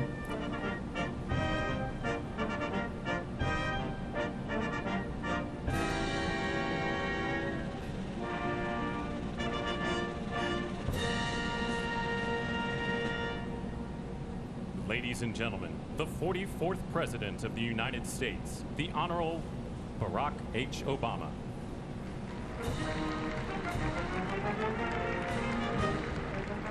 Former President Barack Obama, clearly the most recent president to precede either a Biden or Trump administration, because clearly now we will have the second of the Trump administrations. Before his first one, former President Obama was in office.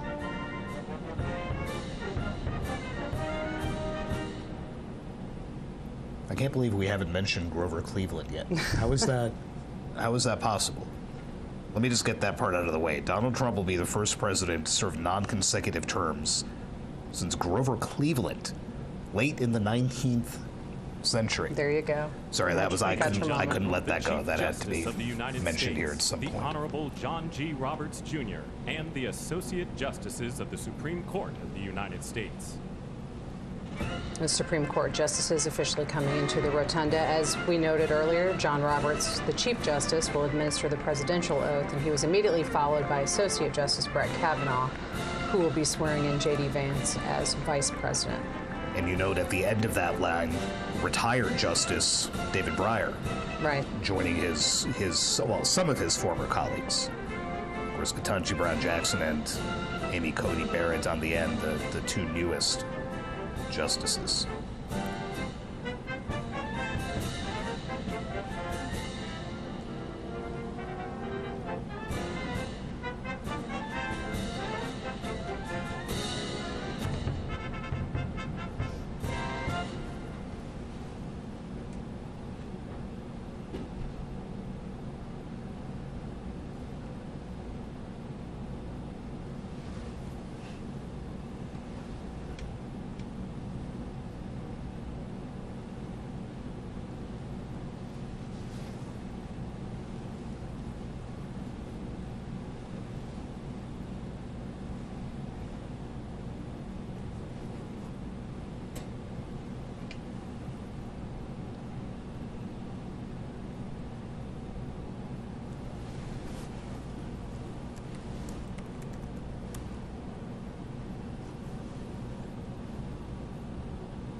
We see Second Gentleman Doug Emhoff, and next to him, First Lady Jill Biden, about to make their Tiffany entrance Trump into the rotunda. and Barron Trump. But first, Donald Trump's children.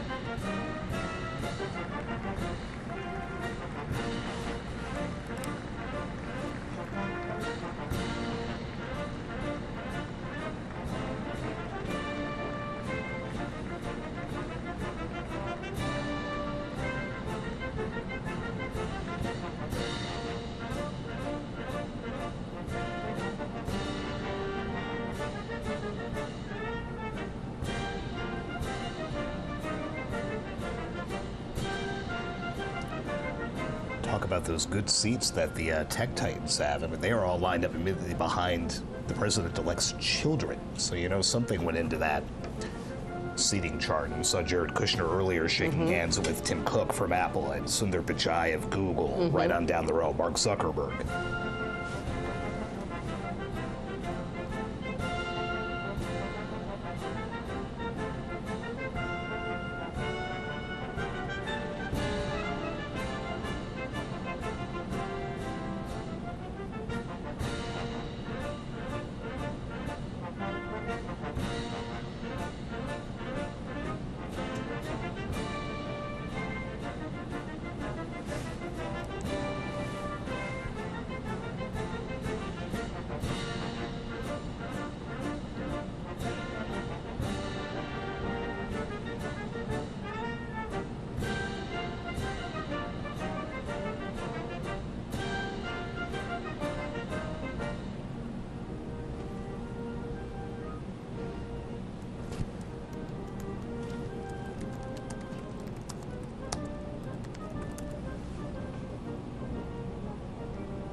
Ladies and gentlemen, escorting Dr. Biden and Mr. Emhoff, the Republican staff director of the Joint Congressional Committee on Inaugural Ceremonies, Ms. Emily Leviner, the Senate Secretary for the Minority, the Honorable Gary Myrick, the House of Representatives Chief Administrative Officer, the Honorable Catherine Spindor, and Mr. Bruce Fisher.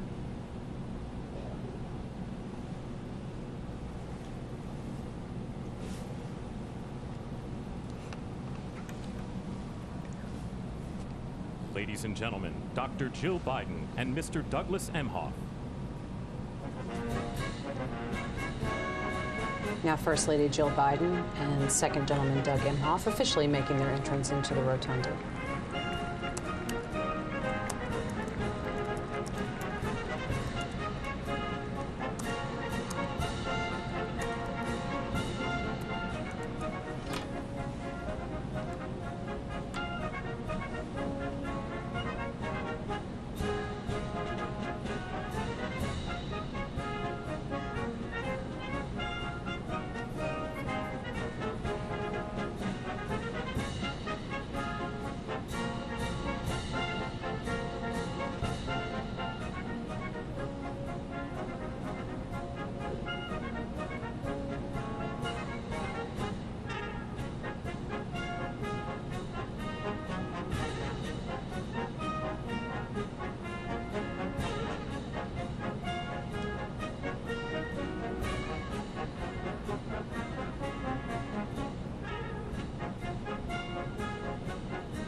Sagar, I was just looking ahead to the schedule of what we're going to see in terms of this swearing-in ceremony, and there is several moments of participation from Amy Klobuchar, a Democratic senator from Minnesota, and someone was asking me, why is she part of this inauguration? She was not a supporter of Donald Trump, but she is part of the committee that organized this entire inauguration. So it's an official role for her today, in addition to being a member of the U.S. Senate. Someone whose world was upended on Friday after all that work on getting this event together outdoors ended. And here we are inside the rotunda, but a spot where at least Amy Klobuchar is well familiar from her time in the Senate.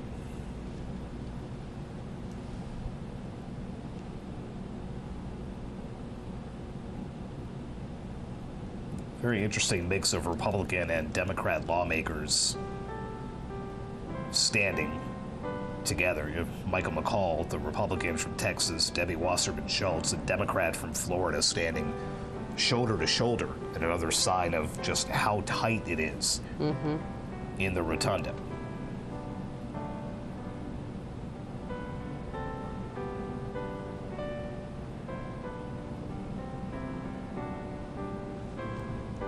See Melania Trump's father standing in front of Elon Musk and next to Barron Trump.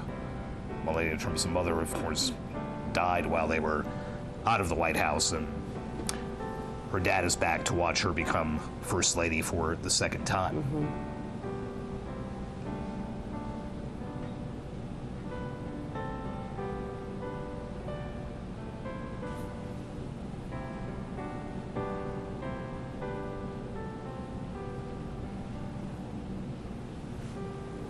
According to the schedule that they had put out, and things in Washington rarely, if ever, happen on schedule, except things like the inauguration, we should be seeing J.D. Vance take his oath as vice president in about 10 minutes from now.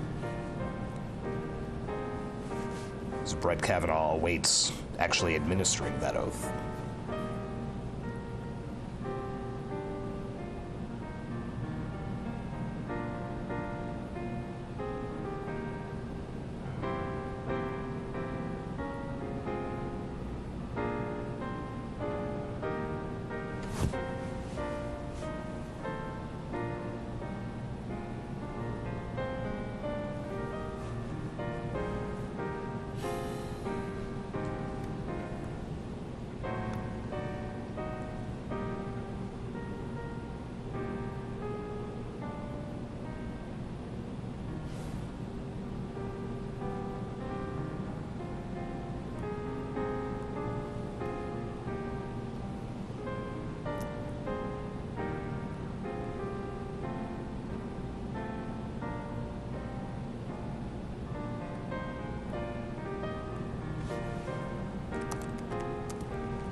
We see the spouses, Lucia Vance, and then Melania Trump. about to be escorted into the rotunda.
Ladies and gentlemen, performing O America, please welcome the Armed Forces Chorus and America's tenor, Christopher D. Macchio.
From your mountains grand and all through this land, you are beautiful to me. Oh, America, you're calling. Oh, I can hear you calling me. You are calling me. To pay to the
the Honorable Jackie Barber, the Clerk of the House of Representatives, the Honorable Kevin F. McCumber, Mr. John Bessler, Mrs. Kelly Johnson, Mrs. Iris Weinschall Schumer, and Mrs. Jennifer Scalise.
Ladies and gentlemen, escorting the President of the United States and the Vice President of the United States, ranking member of the Joint Congressional Committee on Inaugural Ceremonies, the Honorable Deb Fischer, House Democratic Leader, the Honorable Hakeem Jeffries, and Senate Majority Secretary, the Honorable Robert Duncan.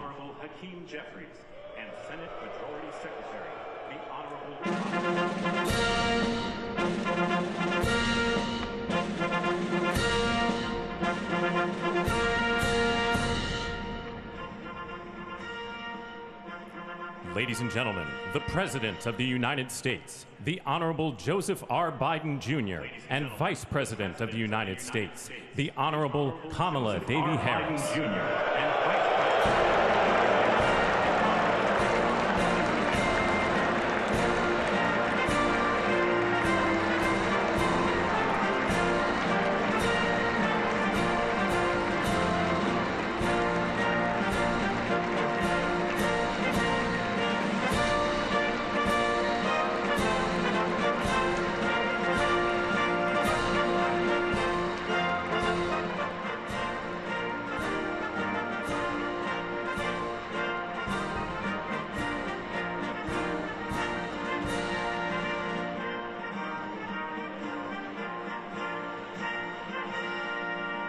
Ladies and gentlemen, escorting the Vice President-elect, the Executive Director for the Joint Congressional Committee on Inaugural Ceremonies, Mr. Michael Wagner, Senate Deputy Sergeant-at-Arms and Doorkeeper, Jason Bell, and House Deputy Sergeant-at-Arms, Mr. Sean Keating.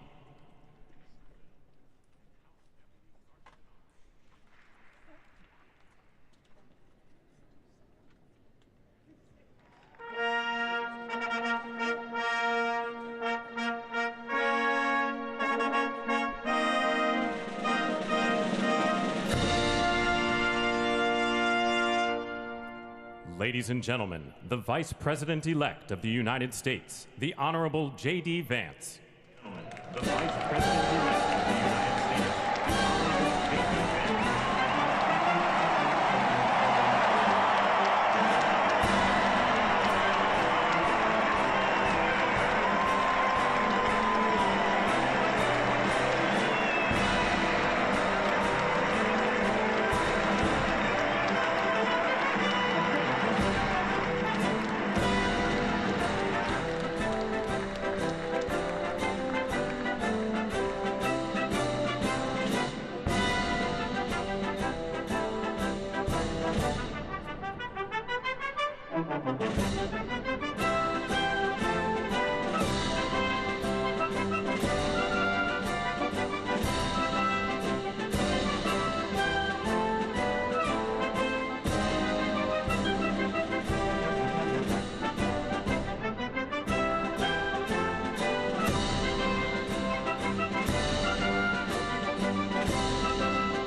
Ladies and gentlemen, escorting the President-elect, the Staff Director for the Joint Congressional Committee on Inaugural Ceremonies, Elizabeth Farah, House Sergeant-at-Arms, the Honorable William P. McFarland, Senate Sergeant-at-Arms and Doorkeeper, the Honorable Jennifer A. Hemingway, Senate Majority Leader, the Honorable John Thune, and the Joint Congressional Committee on Inaugural Ceremonies, House Democratic Leader, the Honorable Hakeem Jeffries, House Majority Leader, the Honorable Steve Scalise, Speaker of the House of Representatives, the Honorable Mike Johnson, Senate Democratic Leader, the Honorable Charles E. Schumer, Ranking Member of the Joint Congressional Committee on Inaugural Ceremonies, the Honorable Deb Fischer, and Chairwoman of the Joint Congressional Committee on Inaugural Ceremonies, the Honorable Amy Klobuchar.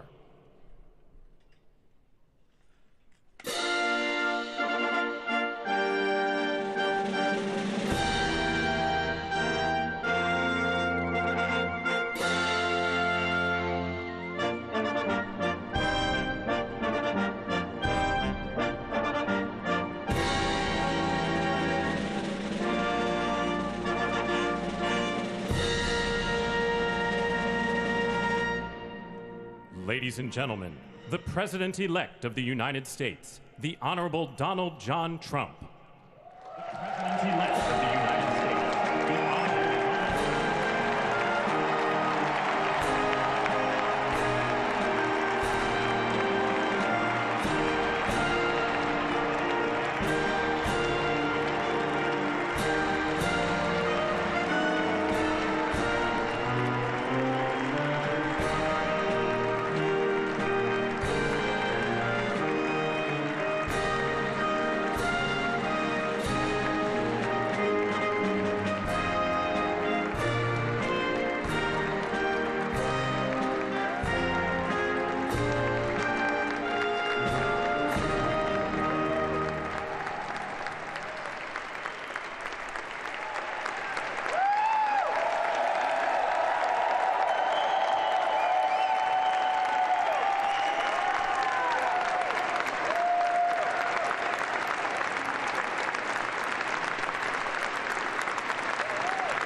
Ladies and gentlemen, please be seated.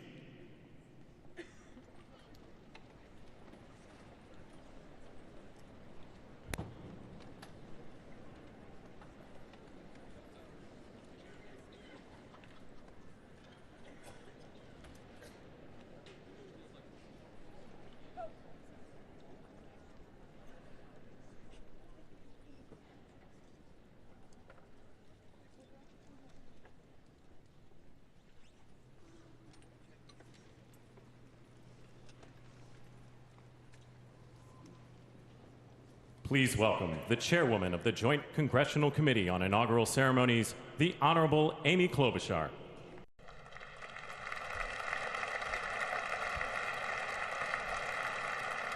Good morning, everyone. Welcome to the 60th presidential inauguration. Today, President-elect Trump and Vice President-elect Vance will take their oaths of office, and we will witness the peaceful transfer of power at the heart of our democracy.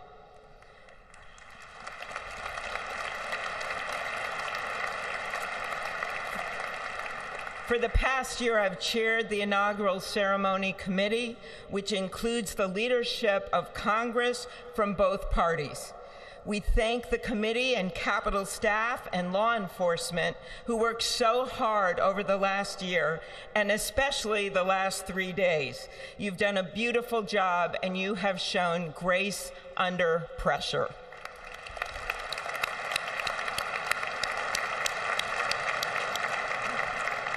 Our theme this year is our enduring democracy. The presence of so many presidents and vice presidents here today is truly a testament to that endurance. We welcome President Biden and Dr. Biden.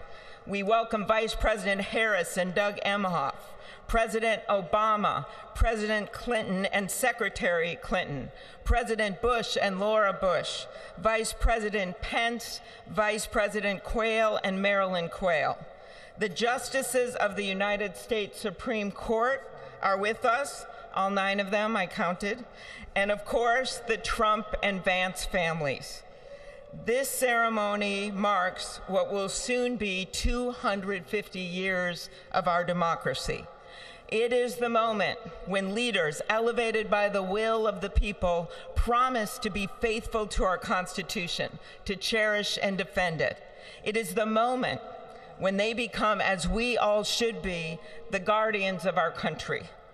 Through war and peace, through adversity and prosperity, we hold this inauguration every 4 years, and today it falls on Martin Luther King Day, a further reminder that we must strive to uphold the values enshrined in our Constitution, the freedoms, the liberties, and, as is inscribed on the entrance of the United States Supreme Court, equal justice under law.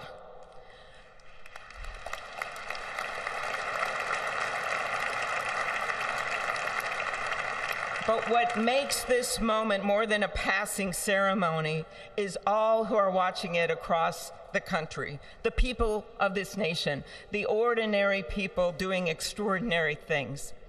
President Kennedy, who at one point worked as a senator in this building and would often walk through this very rotunda, once said, "In a democracy, every citizen, regardless of interest in politics, holds office. Every one of us is in a position of responsibility." With that responsibility of citizenship comes an obligation not to seek out malice, as President Lincoln once reminded us, but to view others with a generosity of spirit despite our differences. With that responsibility of leadership comes an obligation to stand our ground when we must and find common ground when we can. With everything swirling around us, the hot mess of division, it is on all of us, to quote an incredible songwriter who just happened to be born in my state, to ensure that our nation's democracy is our shelter from the storm. There's a reason this ceremony takes place at the Capitol. In other countries, it might be in a presidential palace or a gilded executive office building. Here it is traditionally held at the Capitol, the People's House. It is a fitting reminder of the system of checks and balances that is the very foundation of our government, 3 equal branches of government. That is how, for nearly 250 years, our great American experiment, grounded in the rule of law, has endured. So, as we inaugurate a new president and vice president, let us remember that the power of those in this room comes from the people. The construction workers who build our country, the teachers and healthcare workers who nurture us, the troops defending our freedoms, and yes, the firefighters in Los Angeles putting themselves on the line for us.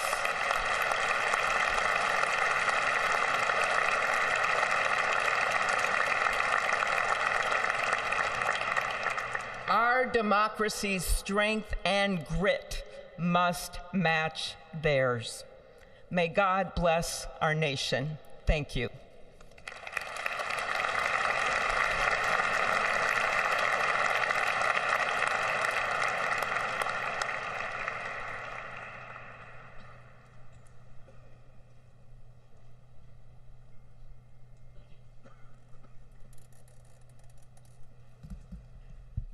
Good afternoon. Endurance through the years is the ultimate test. To persevere through time is the truest measure of an idea, an institution, and a nation. Our founders wrote the Constitution so that America could withstand all the twists and turns of time. They wrote it to guide us and to preserve forever our right of life, liberty, and the pursuit of happiness. But as much as the truths and principles enshrined in our Constitution remain the same, our democracy promises the American people the power to change, to chart their own destiny. That's the beauty. That is the importance of democracy. It allows the endurance, the permanence of a nation through change. It allows nations like our United States both to avoid the obstacles and to seize the opportunities God has placed before us, all while staying true to our founding principles. Today is our country's 60th inauguration ceremony. Like all the others before it, it is a celebration of our right to set our uniquely American course.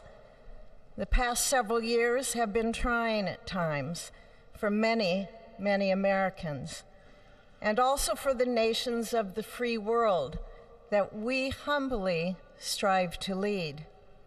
In November, Americans chose again to steer this nation towards greatness, the secure, safe, and prosperous future that our founders envisioned for all of us.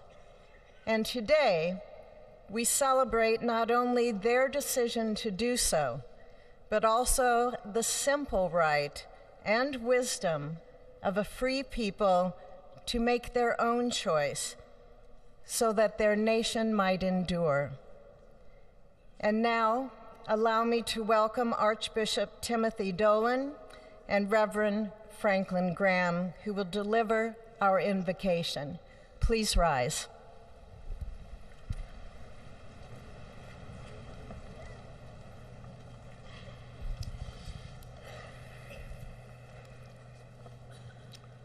Be still and know that I am God, supreme among the nations, supreme on the earth. Let us pray. Remembering General George Washington on his knees at Valley Forge, recalling Abraham Lincoln at his second inaugural, with malice toward none, with charity for all, with firmness in the right as God gives us to see the right. Remembering General George Patton's instructions to his soldiers as they began the Battle of the Bulge 8 decades ago. Pray. Pray when fighting. Pray alone. Pray with others. Pray by night. Pray by day. Observing the birthday of the Reverend Martin Luther King, who warned, without God, our efforts turn to ashes. We, blessed citizens of this one nation under God, humbled by our claim that in God we trust, gather indeed this inauguration day to pray for our President Donald J. Trump, his family, his advisors, his cabinet, his aspirations, his vice president, for the Lord's blessings upon Joseph Biden, for our men and women in uniform, for each other whose hopes are stoked this new year, this inauguration day. We cannot err in relying upon that prayer from the Bible, upon which our president will soon place his hand in oath, as we make our own the supplications of King Solomon for wisdom as he began his governance. God of our fathers, in your wisdom you set man to govern your creatures, to govern in holiness and justice, to render justice with integrity. Give our leader wisdom, for he is your servant, aware of his own weakness and brevity of life. If wisdom which comes not from you be not with him, he shall be held in no esteem. Send wisdom from heavens that she may be with him, that he may know your designs. Please, God, bless America. Please, mend her every flaw. You are the God in whom we trust, who lives and reigns forever and ever. Amen.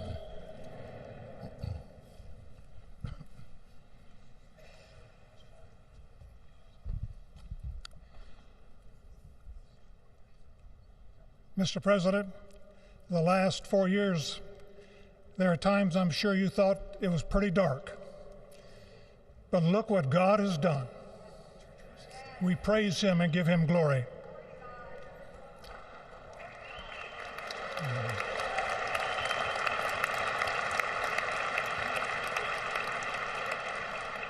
Let us pray. Our Father and our God, thou hast said, blessed is the nation whose God is the Lord. As the prophet Daniel prayed, blessed be the name of God forever and ever. For wisdom and might are his. He changes the times and the seasons. He removes kings. He raises up kings. He gives wisdom to the wise and knowledge to those who have understanding.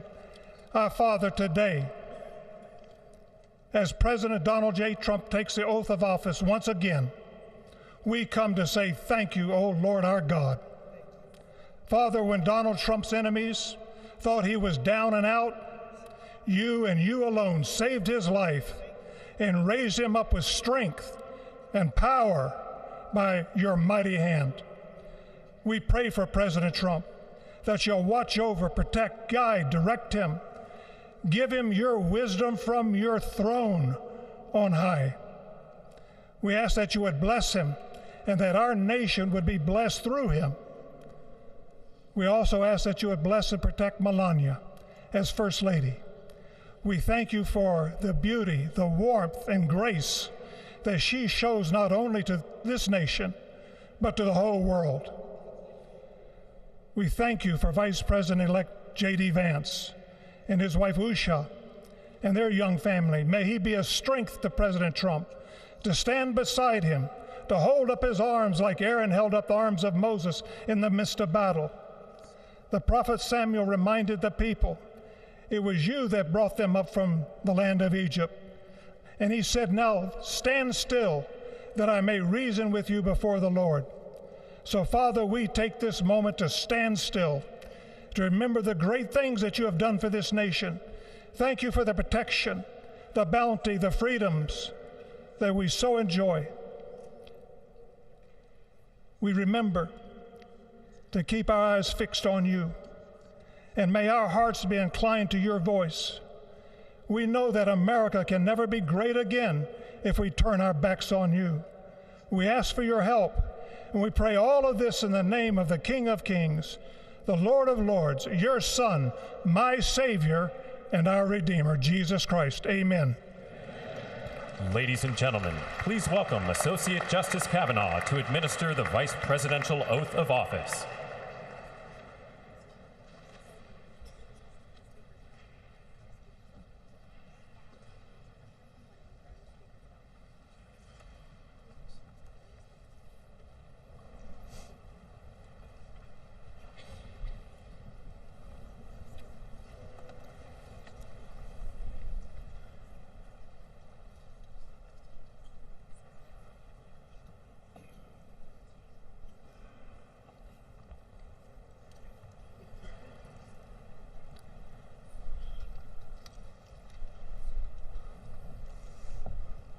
Please raise your right hand and repeat after me.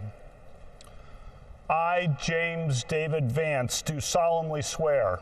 I, James David Vance, do solemnly swear. That I will support and defend the Constitution of the United States. That I will support and defend the Constitution of the United States. Against all enemies, foreign and domestic. Against all enemies, foreign and domestic. That I will bear true faith. That I will bear true faith. And allegiance to the same. And allegiance to the same. That I take this obligation freely.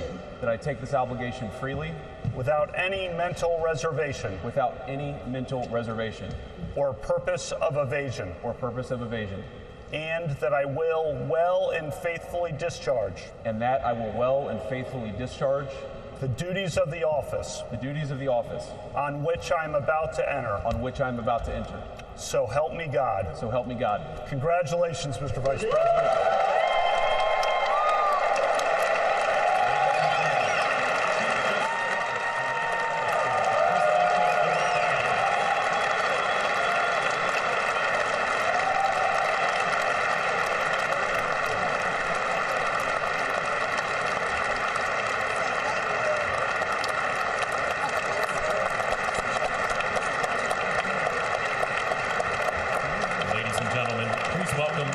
Justice Roberts to administer the presidential oath of office.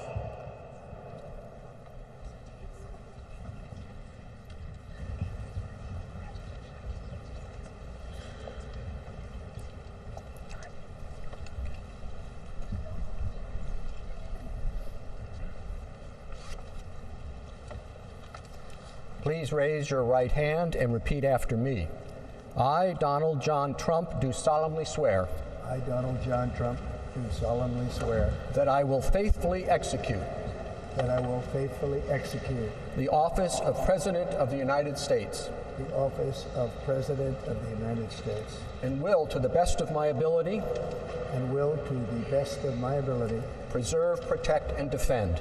Preserve, protect, and defend. The Constitution of the United States. The Constitution of the United States. So help me God. So help me God. Congratulations, Mr. President.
is my honor and pleasure to introduce to you the 45th and the 47th President of the United States of America, Donald J. Trump.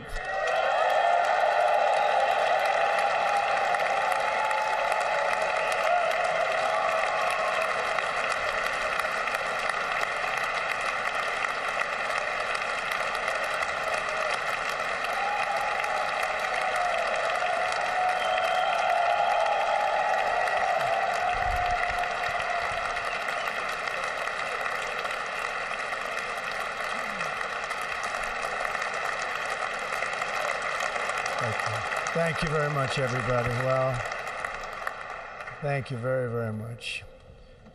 Vice President Vance, Speaker Johnson, Senator Thune, Chief Justice Roberts, Justices of the United States Supreme Court, President Clinton, President Bush, President Obama, President Biden, Vice President Harris, and my fellow citizens.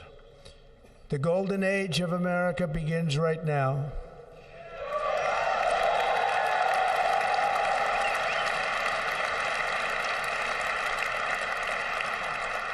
From this day forward, our country will flourish and be respected again all over the world. We will be the envy of every nation, and we will not allow ourselves to be taken advantage of any longer. During every single day of the Trump administration, I will very simply put America first.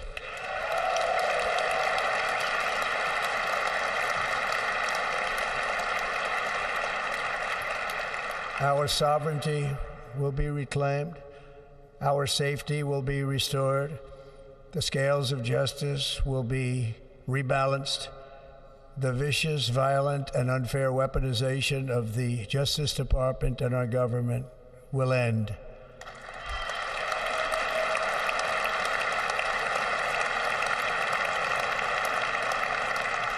And our top priority will be to create a nation that is proud, prosperous, and free.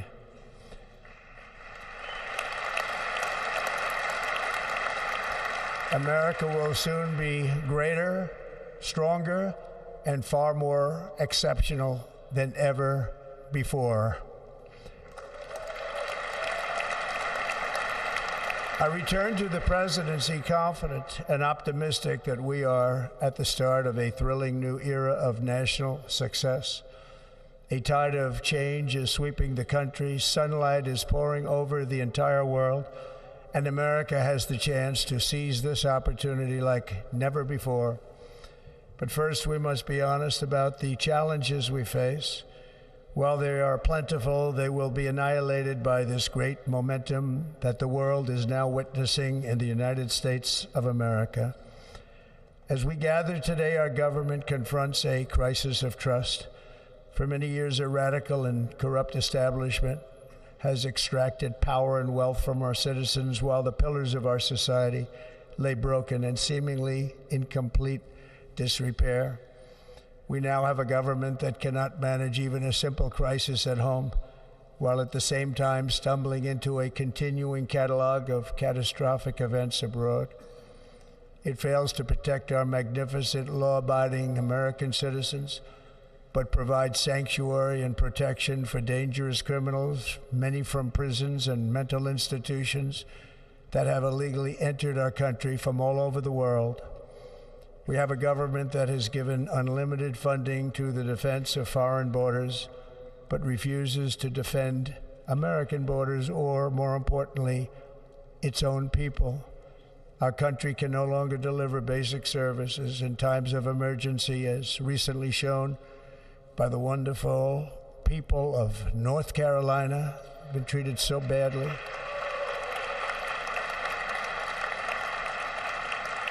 And other states who are still suffering from a hurricane that took place many months ago. Or more recently, Los Angeles, where we are watching fires still tragically burn. From weeks ago, without even a token of defense, They're raging through the houses and communities, even affecting some of the wealthiest and most powerful individuals in our country, some of whom are sitting here right now. They don't have a home any longer. That's interesting. But we can't let this happen.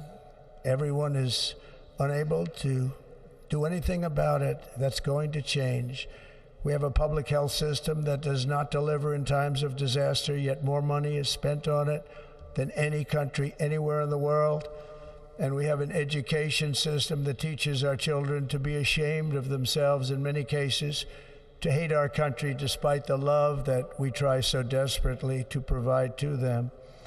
All of this will change starting today, and it will change very quickly.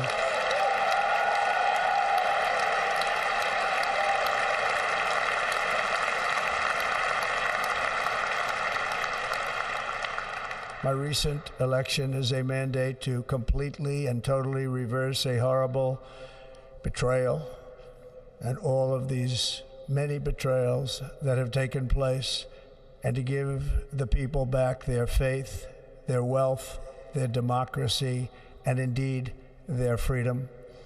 From this moment on, America's decline is over.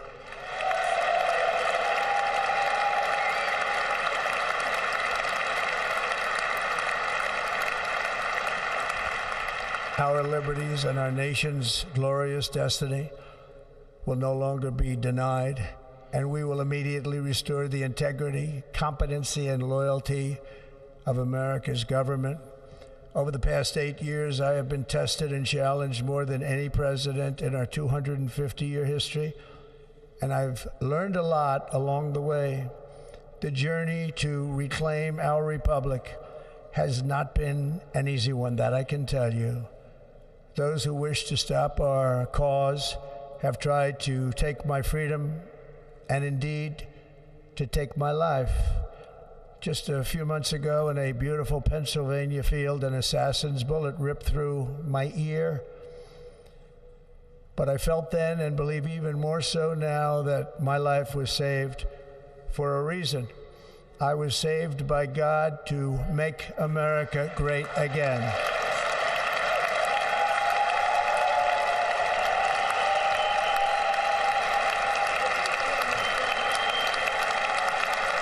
Thank you. Thank you.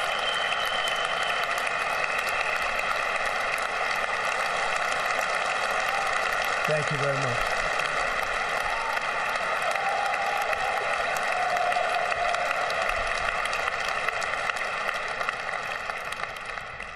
That is why each day under our administration of American patriots, we will be working to meet every crisis with dignity and power and strength. We will move with purpose and speed to bring back hope, prosperity, safety, and peace for citizens of every race, religion, color, and creed. For American citizens, January 20th, 2025 is Liberation Day.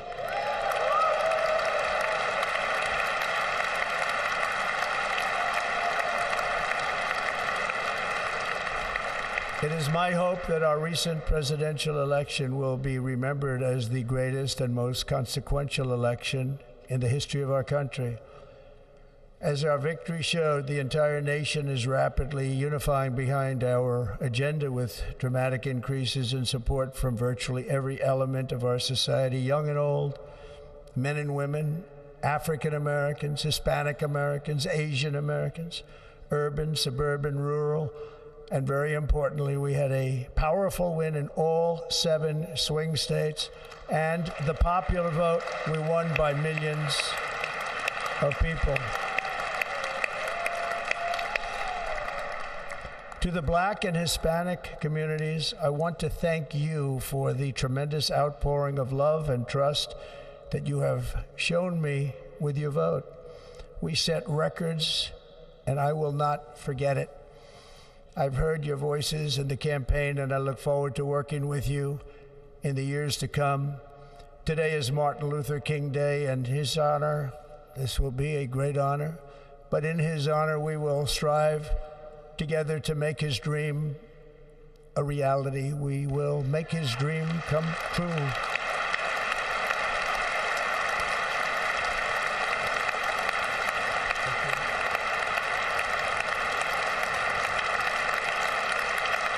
Thank you. Thank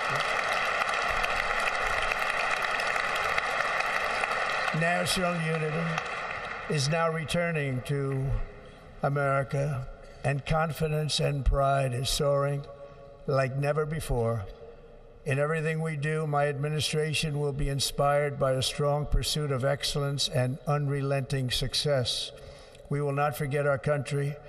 We will not forget our Constitution, and we will not forget our God. Can't do that.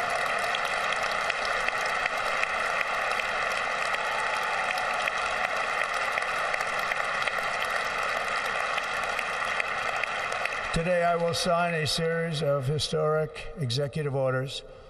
With these actions, we will begin the complete restoration of America and the revolution of common sense. It's all about common sense. First, I will declare a national emergency at our southern border.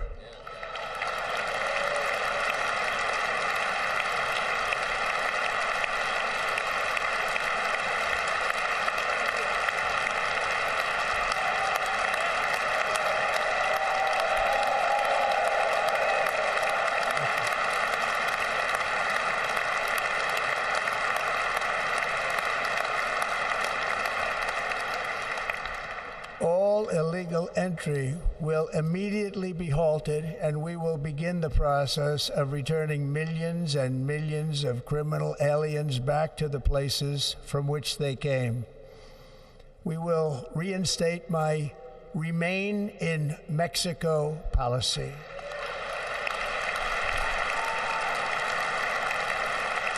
I will end the practice of catch and release. And I will send troops to the southern border to repel the disastrous invasion of our country.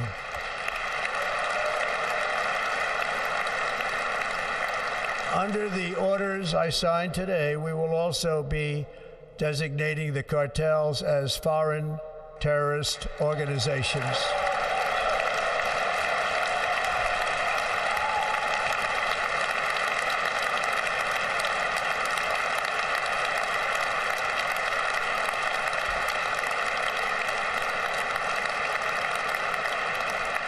And by invoking the Alien Enemies Act of 1798, I will direct our government to use the full and immense power of federal and state law enforcement to eliminate the presence of all foreign gangs and criminal networks, bringing devastating crime to U.S. soil, including our cities and inner cities.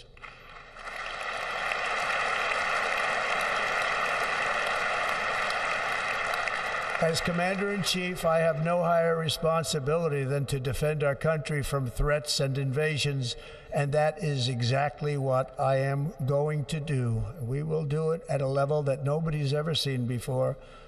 Next, I will direct all members of my cabinet to marshal the vast powers at their disposal to defeat what was record inflation and rapidly bring down costs and prices.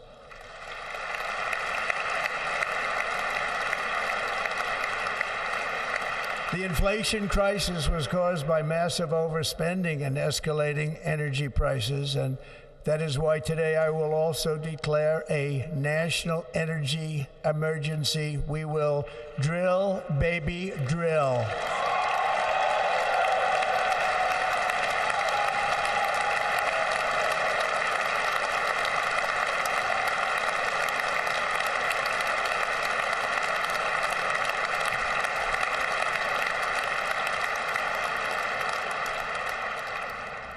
America will be a manufacturing nation once again, and we have something that no other manufacturing nation will ever have, the largest amount of oil and gas of any country on earth, and we are going to use it.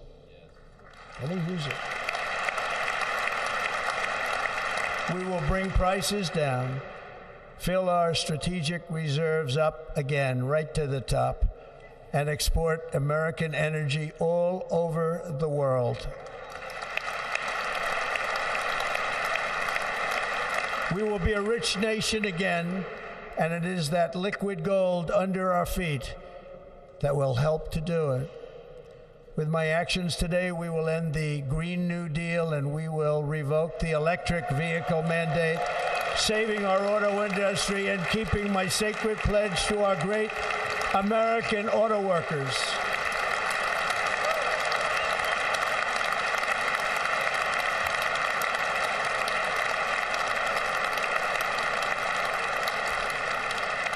In other words, you'll be able to buy the car of your choice.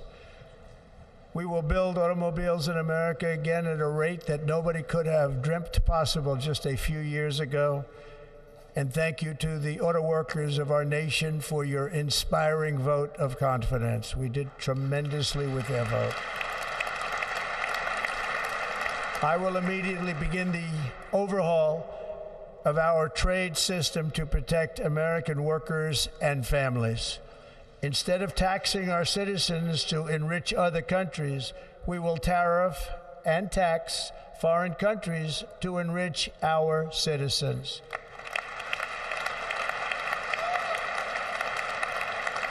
For this purpose, we are establishing the External Revenue Service to collect all tariffs, duties, and revenues. It will be massive amounts of money pouring into our treasury, coming from foreign sources. The American dream will soon be back and thriving like never before to restore competence and effectiveness to our federal government. My administration will establish the brand new Department of Government Efficiency.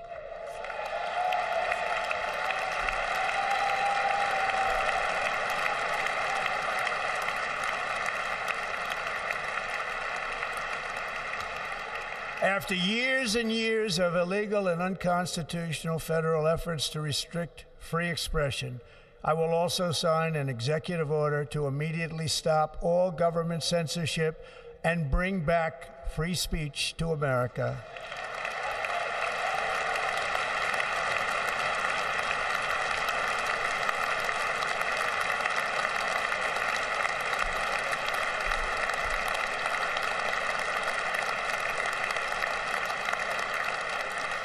Never again will the immense power of the state be weaponized to persecute political opponents, something I know something about. We will not allow that to happen. It will not happen again. Under my leadership, we will restore fair, equal, and impartial justice under the constitutional rule of law.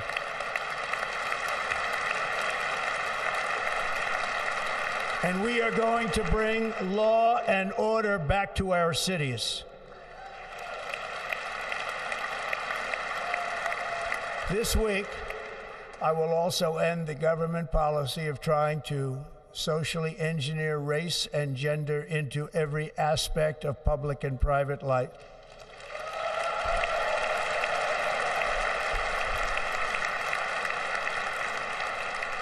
We will forge a society that is colorblind and merit-based.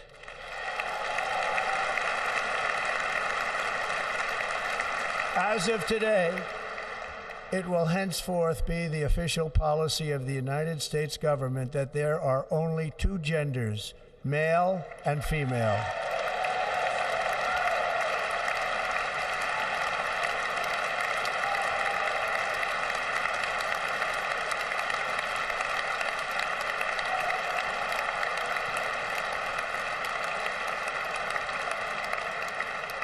This week, I will reinstate any service members who were unjustly expelled from our military for objecting to the COVID vaccine mandate with full back pay.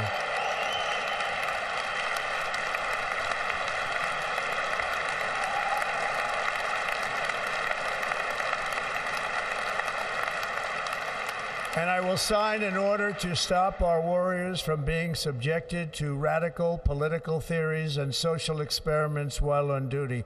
It's going to end immediately. Our armed forces will be freed to focus on their sole mission, defeating America's enemies.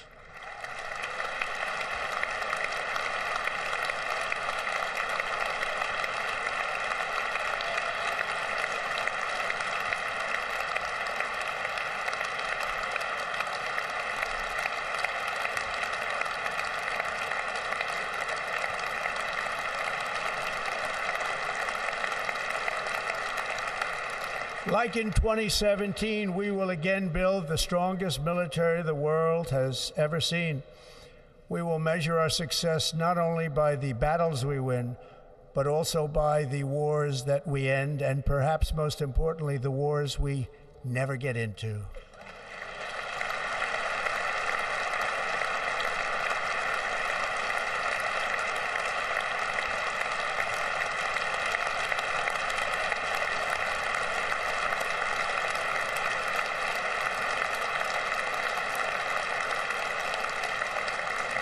My proudest legacy will be that of a peacemaker and unifier. That's what I want to be, a peacemaker and a unifier.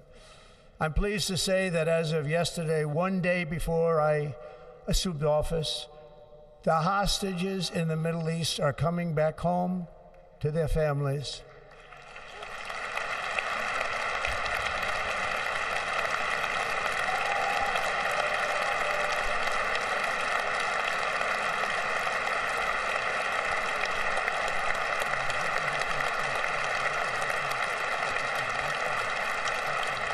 Thank you. America will reclaim its rightful place as the greatest, most powerful, most respected nation on earth, inspiring the awe and admiration of the entire world. A short time from now, we are going to be changing the name of the Gulf of Mexico to the Gulf of America, and we will restore the name of a great president, William McKinley, to Mount McKinley, where it should be and where it belongs.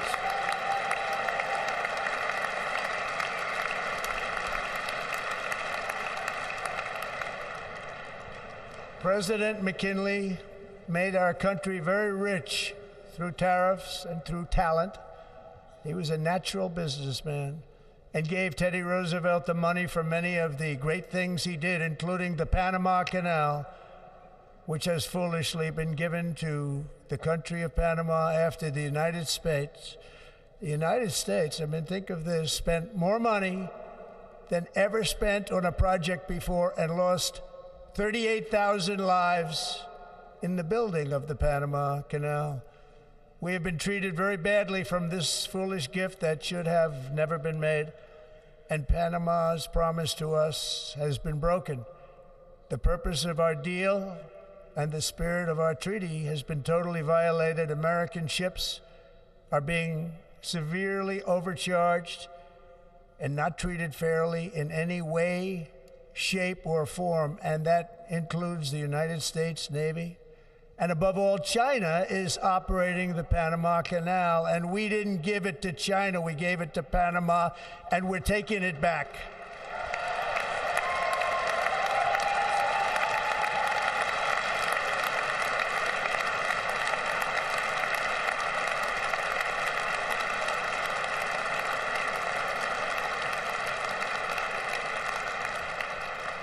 Above all, my message to Americans today is that it is time for us to once again act with courage, vigor, and the vitality of history's greatest civilization. So as we liberate our nation, we will lead it to new heights of victory and success. We will not be deterred. Together we will end the chronic disease epidemic and keep our children safe, healthy, and disease-free. The United States will once again consider itself a growing nation, one that increases our wealth, expands our territory, builds our cities, raises our expectations, and carries our flag into new and beautiful horizons. and we will pursue our manifest destiny into the stars, launching American astronauts to plant the stars and stripes on the planet Mars.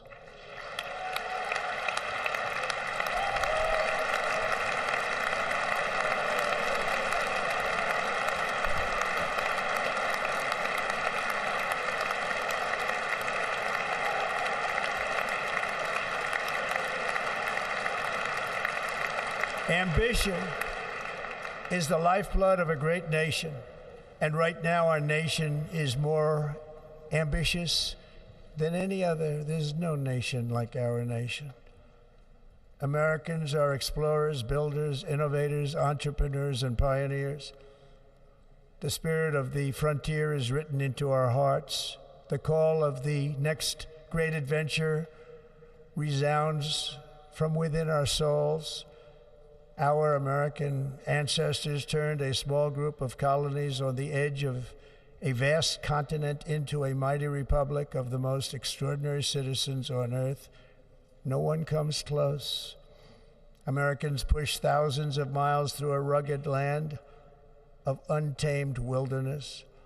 They crossed deserts, scaled mountains, braved untold dangers, won the Wild West, ended slavery, rescued millions from tyranny, lifted billions from poverty, harnessed electricity, split the atom, launched mankind into the heavens, and put the universe of human knowledge into the palm of the human hand.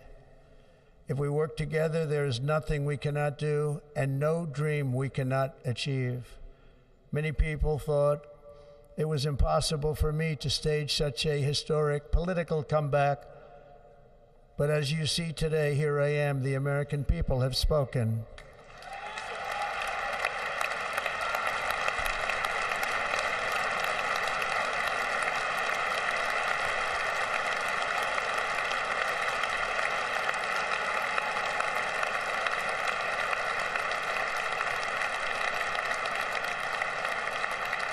I stand before you now as proof that you should never believe that something is impossible to do.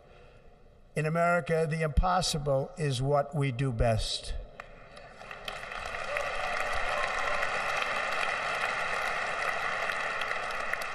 From New York to Los Angeles, from Philadelphia to Phoenix, from Chicago to Miami, from Houston to right here in Washington, D.C., our country was forged and built by the generations of patriots who gave everything they had for our rights and for our freedom.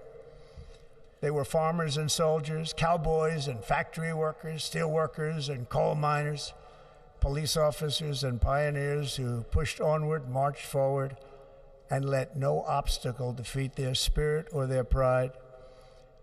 Together they laid down the railroads, raised up the skyscrapers, built great highways, won 2 world wars, defeated fascism and communism, and triumphed over every single challenge that they faced. After all we have been through together, we stand on the verge of the 4 greatest years in American history. With your help, we will restore America, promise, and we will rebuild the nation that we love, and we love it so much. We are one people, one family, and one glorious nation under God. So to every parent who dreams for their child, and every child who dreams for their future, I am with you, I will fight for you, and I will win for you. We're going to win like never before.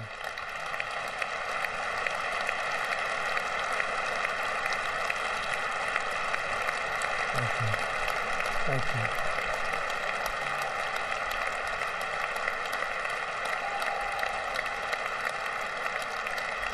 Thank you. Thank you. In recent years, our nation has suffered greatly, but we are going to bring it back and make it great again, greater than ever before. We will be a nation like no other, full of compassion, courage, and exceptionalism. Our power will stop all wars and bring a new spirit of unity to a world that has been angry, violent, and totally unpredictable.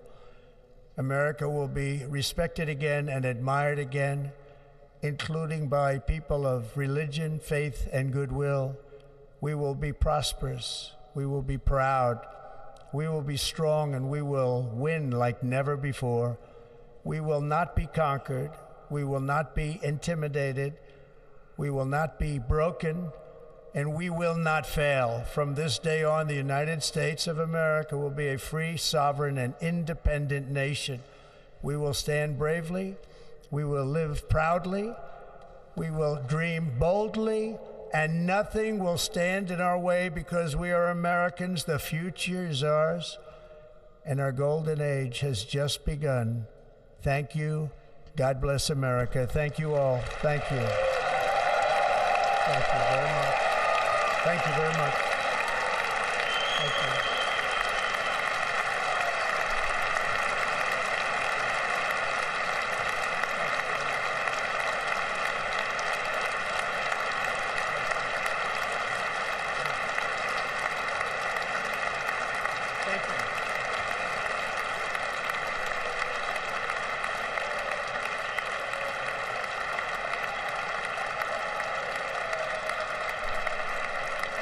Ladies and gentlemen, performing America the Beautiful, please welcome the Armed Forces Chorus and Carrie Underwood.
You know the words, help me out here. Oh, beautiful for spacious skies, for amber waves of grain, for purple mountain majesties above the fruited plain. America, America, God shed His grace on thee and crown thy good with brotherhood from sea to shining sea.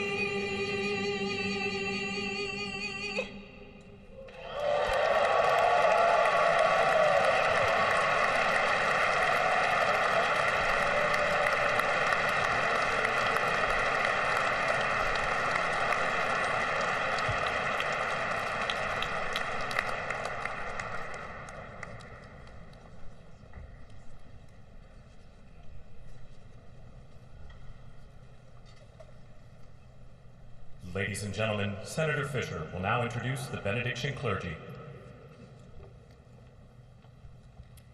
I now call on Rabbi Ari Berman, Pastor Lorenzo Sewell, and Reverend Frank Mund to provide prayers of benediction.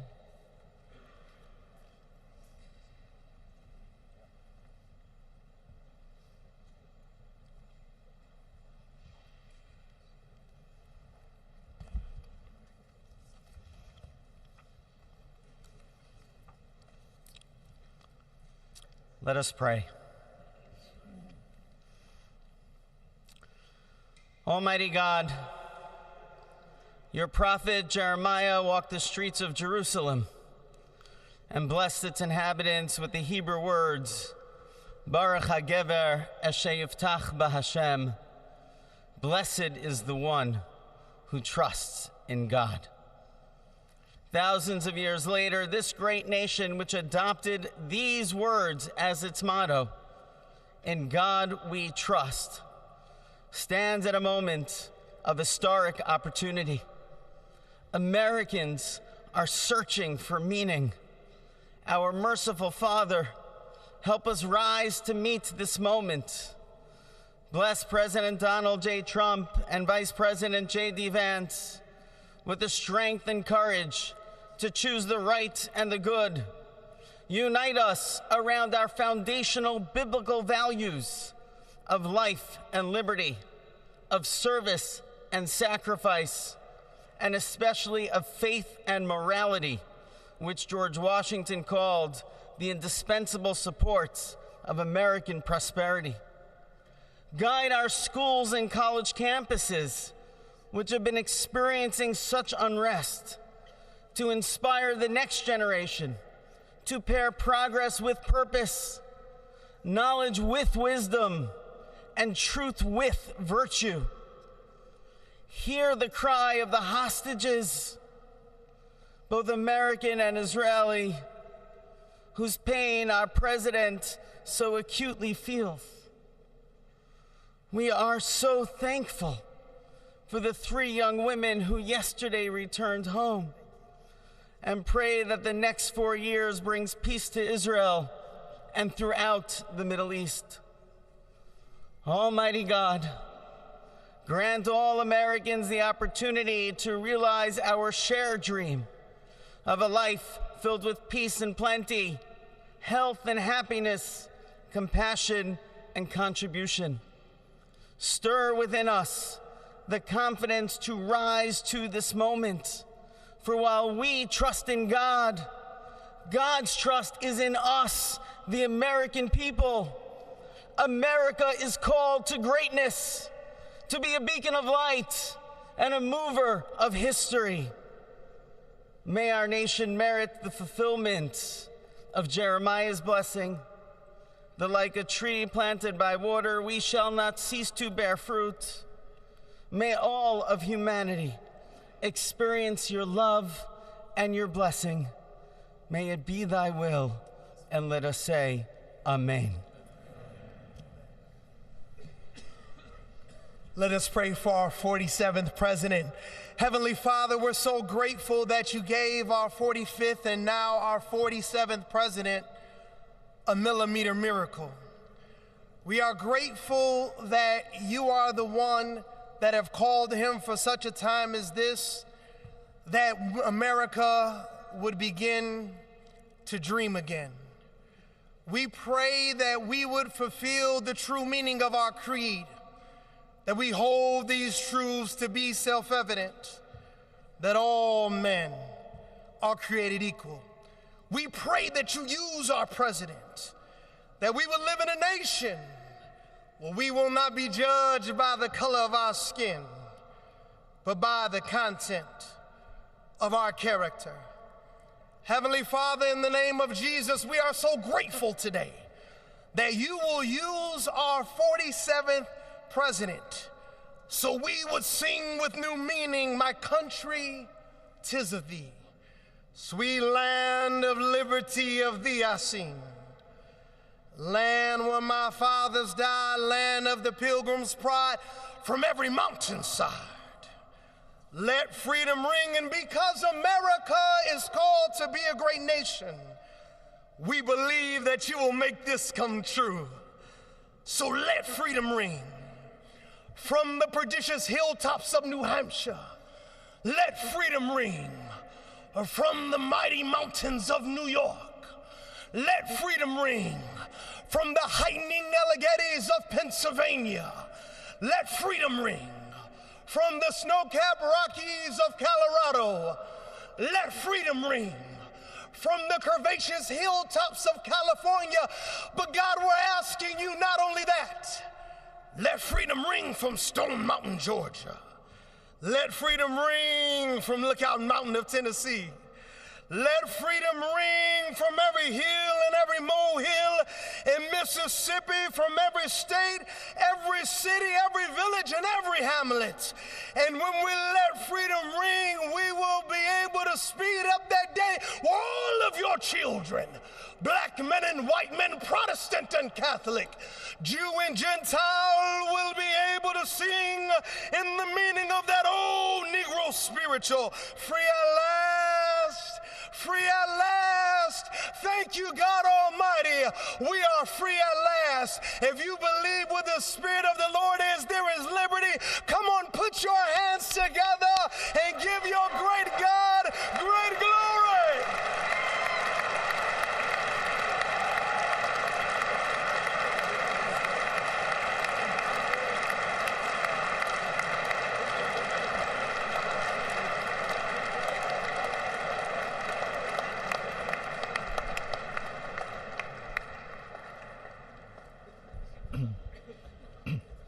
Almighty and eternal God, we gather here today in reverence, joined in our shared hopes and dreams for our beloved nation. In this sacred moment of the inauguration of President Donald J. Trump and Vice President J.D. Vance, we turn our hearts to you, seeking your divine assistance and abundant blessings upon this pivotal moment in history. We come before you with profound gratitude for the many gifts you have bestowed upon our land. Thank you for the freedoms we cherish, for the strength of our communities, and for the resilience of our spirit. As our President and Vice President embrace their newly appointed roles, we humbly implore that your everlasting love and wisdom will envelop them. Grant them the clarity of mind to navigate the challenges that lie ahead, and the compassion to serve all citizens with fairness and integrity. May their hearts be filled with a giving spirit and sincere understanding for those whom they represent. May they be beacons of hope in times of uncertainty and prophetic voices in defending the dignity of all created life. We pray for a spirit of collaboration to flourish in our government and across our nation, fostering an environment where dialogue and heartfelt listening will prevail over division or discord. May each decision made by our President and Vice President reflect the values of justice and peace. As we embark on this new chapter, we also seek your comfort, O God, for those who feel lost or disheartened. In this time of transition, may your light shine upon them, reaffirming their belief in a brighter tomorrow. May we all strive to lift one another, supporting our fellow citizens with kindness and empathy, recognizing that together we can overcome any adversity. Grant us the strength to endure, the courage to face our fears, and the clarity to see the light that remains, even when clouds of uncertainty may gather. Inspire our new leaders to be champions for the vulnerable and advocates for those whose voices are often silenced. May they pursue policies that promote the well-being of all, seeking to build bridges that will foster unity and belonging. As we stand witness to this inauguration, we hold fast to our faith in the goodness of each of us and the possibility of change. We trust that with your guidance, O God, our nation can move forward to a future filled with promise, prosperity, and understanding. And finally, we lift our hearts in gratitude for the beloved parents of President Trump. Without Mary and Fred Trump, this day would never be the miracle that has just begun. From their place in heaven, may they shield their son from all harm by their loving protection, and give him the strength to guide our nation along the path that will make America great again. Let us go forth now with these words of President Trump's emblazoned on our hearts. As long as we have pride in our beliefs, courage in our convictions, and faith in our God, then we will not fail. We stand tall, we stand proud, because we are Americans, and Americans kneel to God, and to God alone. Amen. Ladies and gentlemen, please remain standing for our national anthem.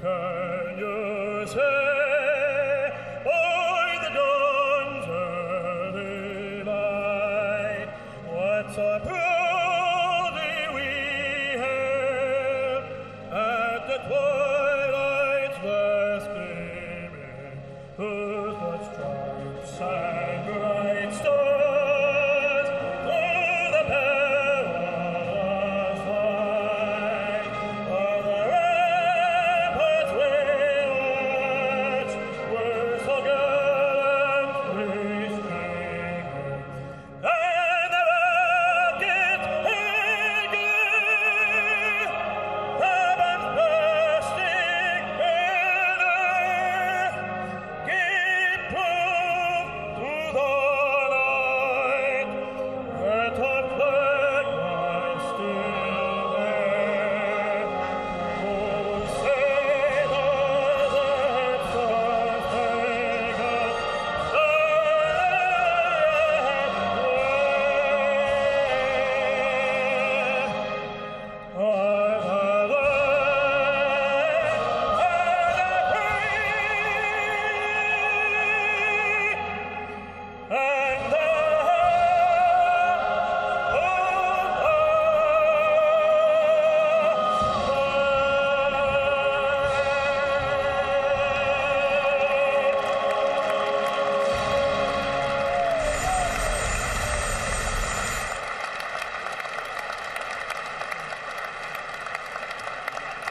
Ladies and gentlemen, please be seated.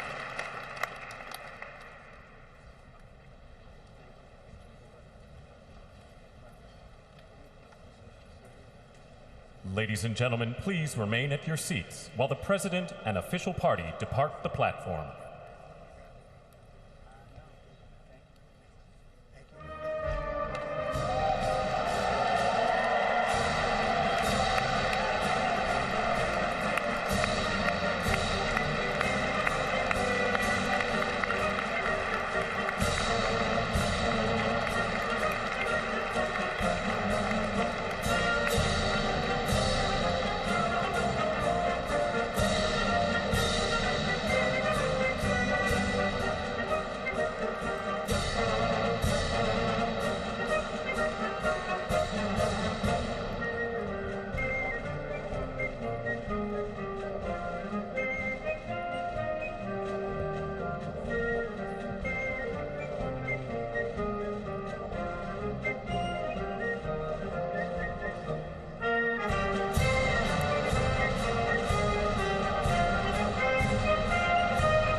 So you're watching pictures there on the left hand of your screen as members of Congress and other participants in the swearing-in ceremony leave the Capitol Rotunda. They're filing out.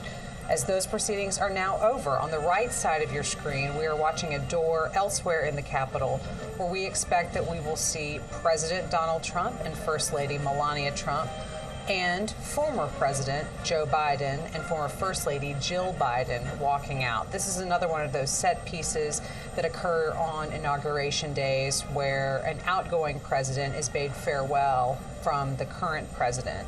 So earlier, remember, we were looking and seeing those pictures of the helicopter there on the Capitol grounds that is waiting to take the Bidens from this part of their journey onward to Joint Base Andrews and then California.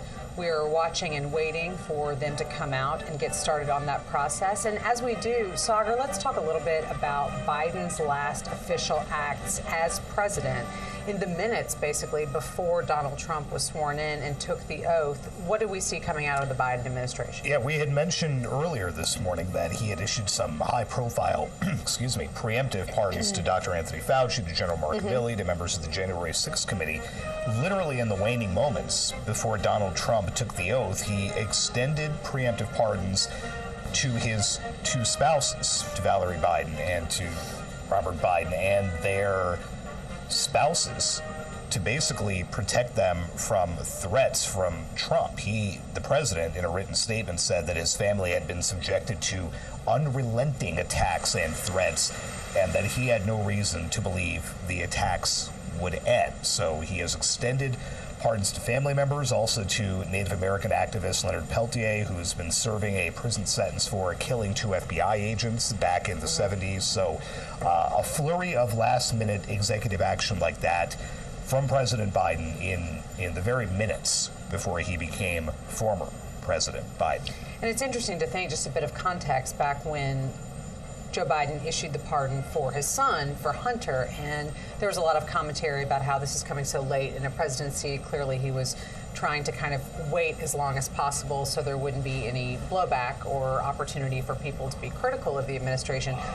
That was nothing in terms of last minute compared to what we just saw today from what you were just running through. Right, and an AP Norwick Center for Public Affairs research poll at the time found that the Hunter Biden pardon was very unpopular, not something people were really pleased that the president was doing, essentially using the power of his office to make sure that his surviving son was immune from prosecution. Like you said, that now almost seems like it was months and months and months ago, like a lot of things here in Washington do, but to take care of, essentially, of his brother and sister and their spouses minutes before leaving the presidency is something else altogether. Definitely. We are still watching now, waiting for Joe Biden and Jill Biden to exit the Capitol as they get into a waiting helicopter that will take them on to Joint Base Andrews and then California. We anticipate they will be going to Santa Ynez, which is an area that the Bidens most recently traveled to in August after his remarks at the Democratic National Convention in Chicago. The president and First Lady spent some time of reflection and relaxation and just kind of away from politics at that area of California. Now we do see the people that we were just talking about exiting the Capitol. We have the president and First Lady, followed by the former president and former First Lady, Vice President Vance and his wife, as well as former Vice President Harris and her husband. So a moment of bipartisanship as the Trumps and Bidens take part in this next set piece of official Inauguration Day events here in Washington, the farewell to the outgoing president and First Lady.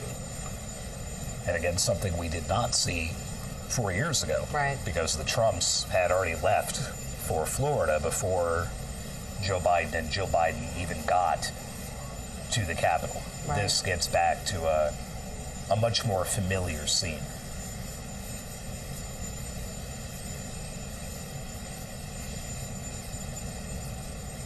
It's been striking how much engagement now former President Biden has had with Melania Trump, with Donald Trump. He made it a point to speak to one of J.D. Vance's young children right after his father took the oath, had a big smile on his face, and leaned down and spoke with the boy, shook hands with Carrie Underwood after she performed, very quickly shook hands with Donald Trump after he took the oath. He's had a pretty big smile on his face for a lot of what we've seen today.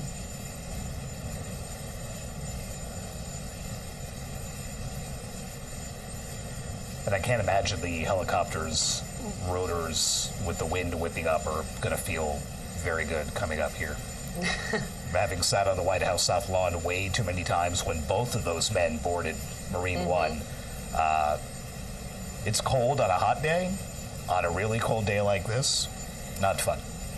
It is still only here in the mid-20s here in Washington. Let's just listen in as these farewells happen at the Capitol.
and the popular vote, the 45th and the 47th and the greatest president of our lifetimes, Donald J. Trump.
Well, thank you all so much for being here. And was that a hell of a speech or what? That was, man. That was a good way to start it off. You know, I didn't know exactly what the president would put in that speech, and I hoped to myself that he wasn't going to hold back, and sir, you didn't hold back. That was a hell of a way to start the next 4 years. But I just want to say from the bottom of my heart, and I know I speak for the president and for all of us, thank you, thank you, thank you for making this possible. We love you. We wouldn't be here without you, and we're going to make America great again together for the next 4 years.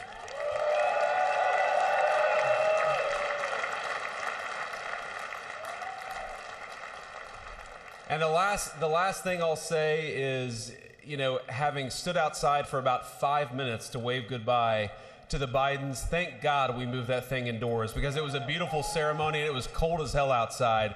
So, sir, the 45th and 47th President of the United States, Donald J. Trump.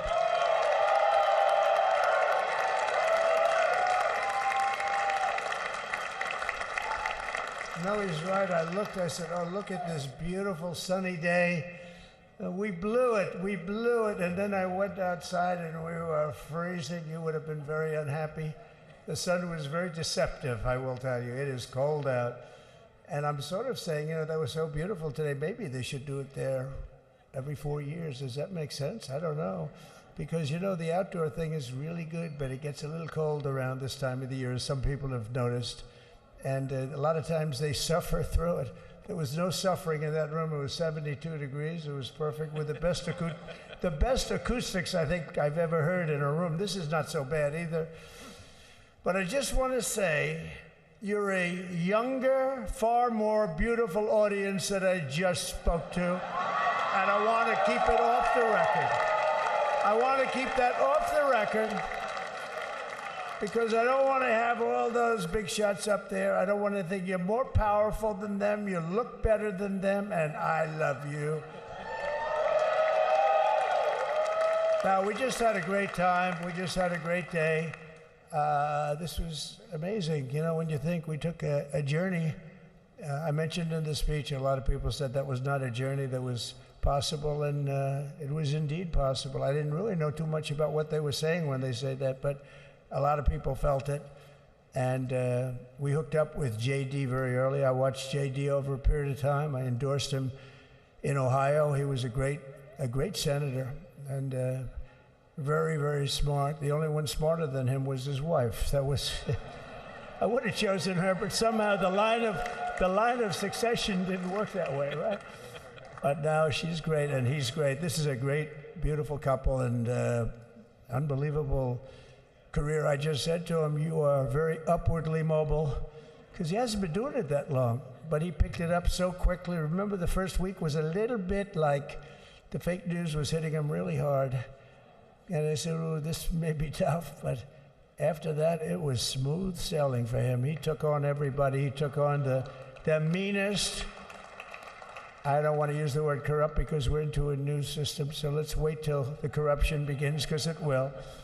But he took on some pretty mean people, and he handled it well. I want to also congratulate Mike Johnson for the job that he's doing.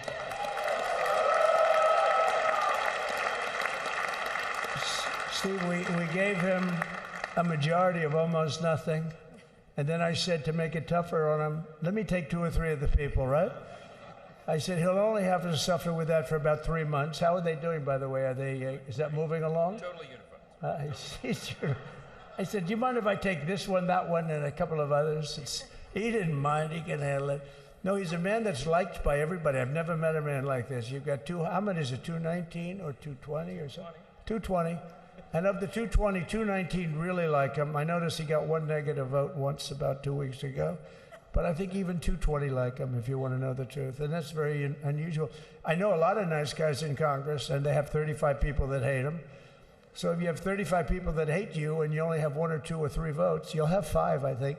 But that's going to be like, the good news is when we get to that 5 number, it's going to feel like a massive majority. You could be really nasty to a couple of them at least. So it's going to feel like hitting your head on the wall and stopping. It feels so good to stop. But he's done a fantastic job. And Steve Scalise is, he's our hero because, I was with him. You talk about being shot. I was with him. He got some bad ones, and his incredible wife, and she really loves him. You never know about that. I've been with other people. They were doing poorly, and the wife is like looking at her watch. She can't get out of the hospital fast enough. How's he doing? Oh, I don't know. He's all right. That woman was a mess. She was crying and crying. No, they're going to take him. They're going to take him. I told Steve when he finally woke up, it was a while too. The doctor told me it was the most blood they've ever transfused in any patient. They've never done anything like it. And here he is, the picture of strength, right? And he's been a great friend of mine, right? With a family, because of a family. And what a job you did. It worked out pretty much better than we even thought, right? And I did have a couple of things, to say that were extremely controversial. And between JD and Melania and anybody else that heard, please, sir, it's such a beautiful unifying speech. Please, sir, don't say these things. I said, I'm telling you, it's going to play great. They said, you're right. For this group of people, it's going to play great. You're the only ones I hurt by not, but we had some beauties, didn't we, Melania? She said, sir, calls me sir when she's angry. No, I'm only kidding. I better say I'm only kidding, or the press is going to pick that one up loud and clear. No, but she said, no, I think it would be terrible. It's such a nice speech. I think it's, it all depends on your delivery. How was the delivery? Was it good? But she said it's such a beautiful speech. You can't put things in there that you were going to put in.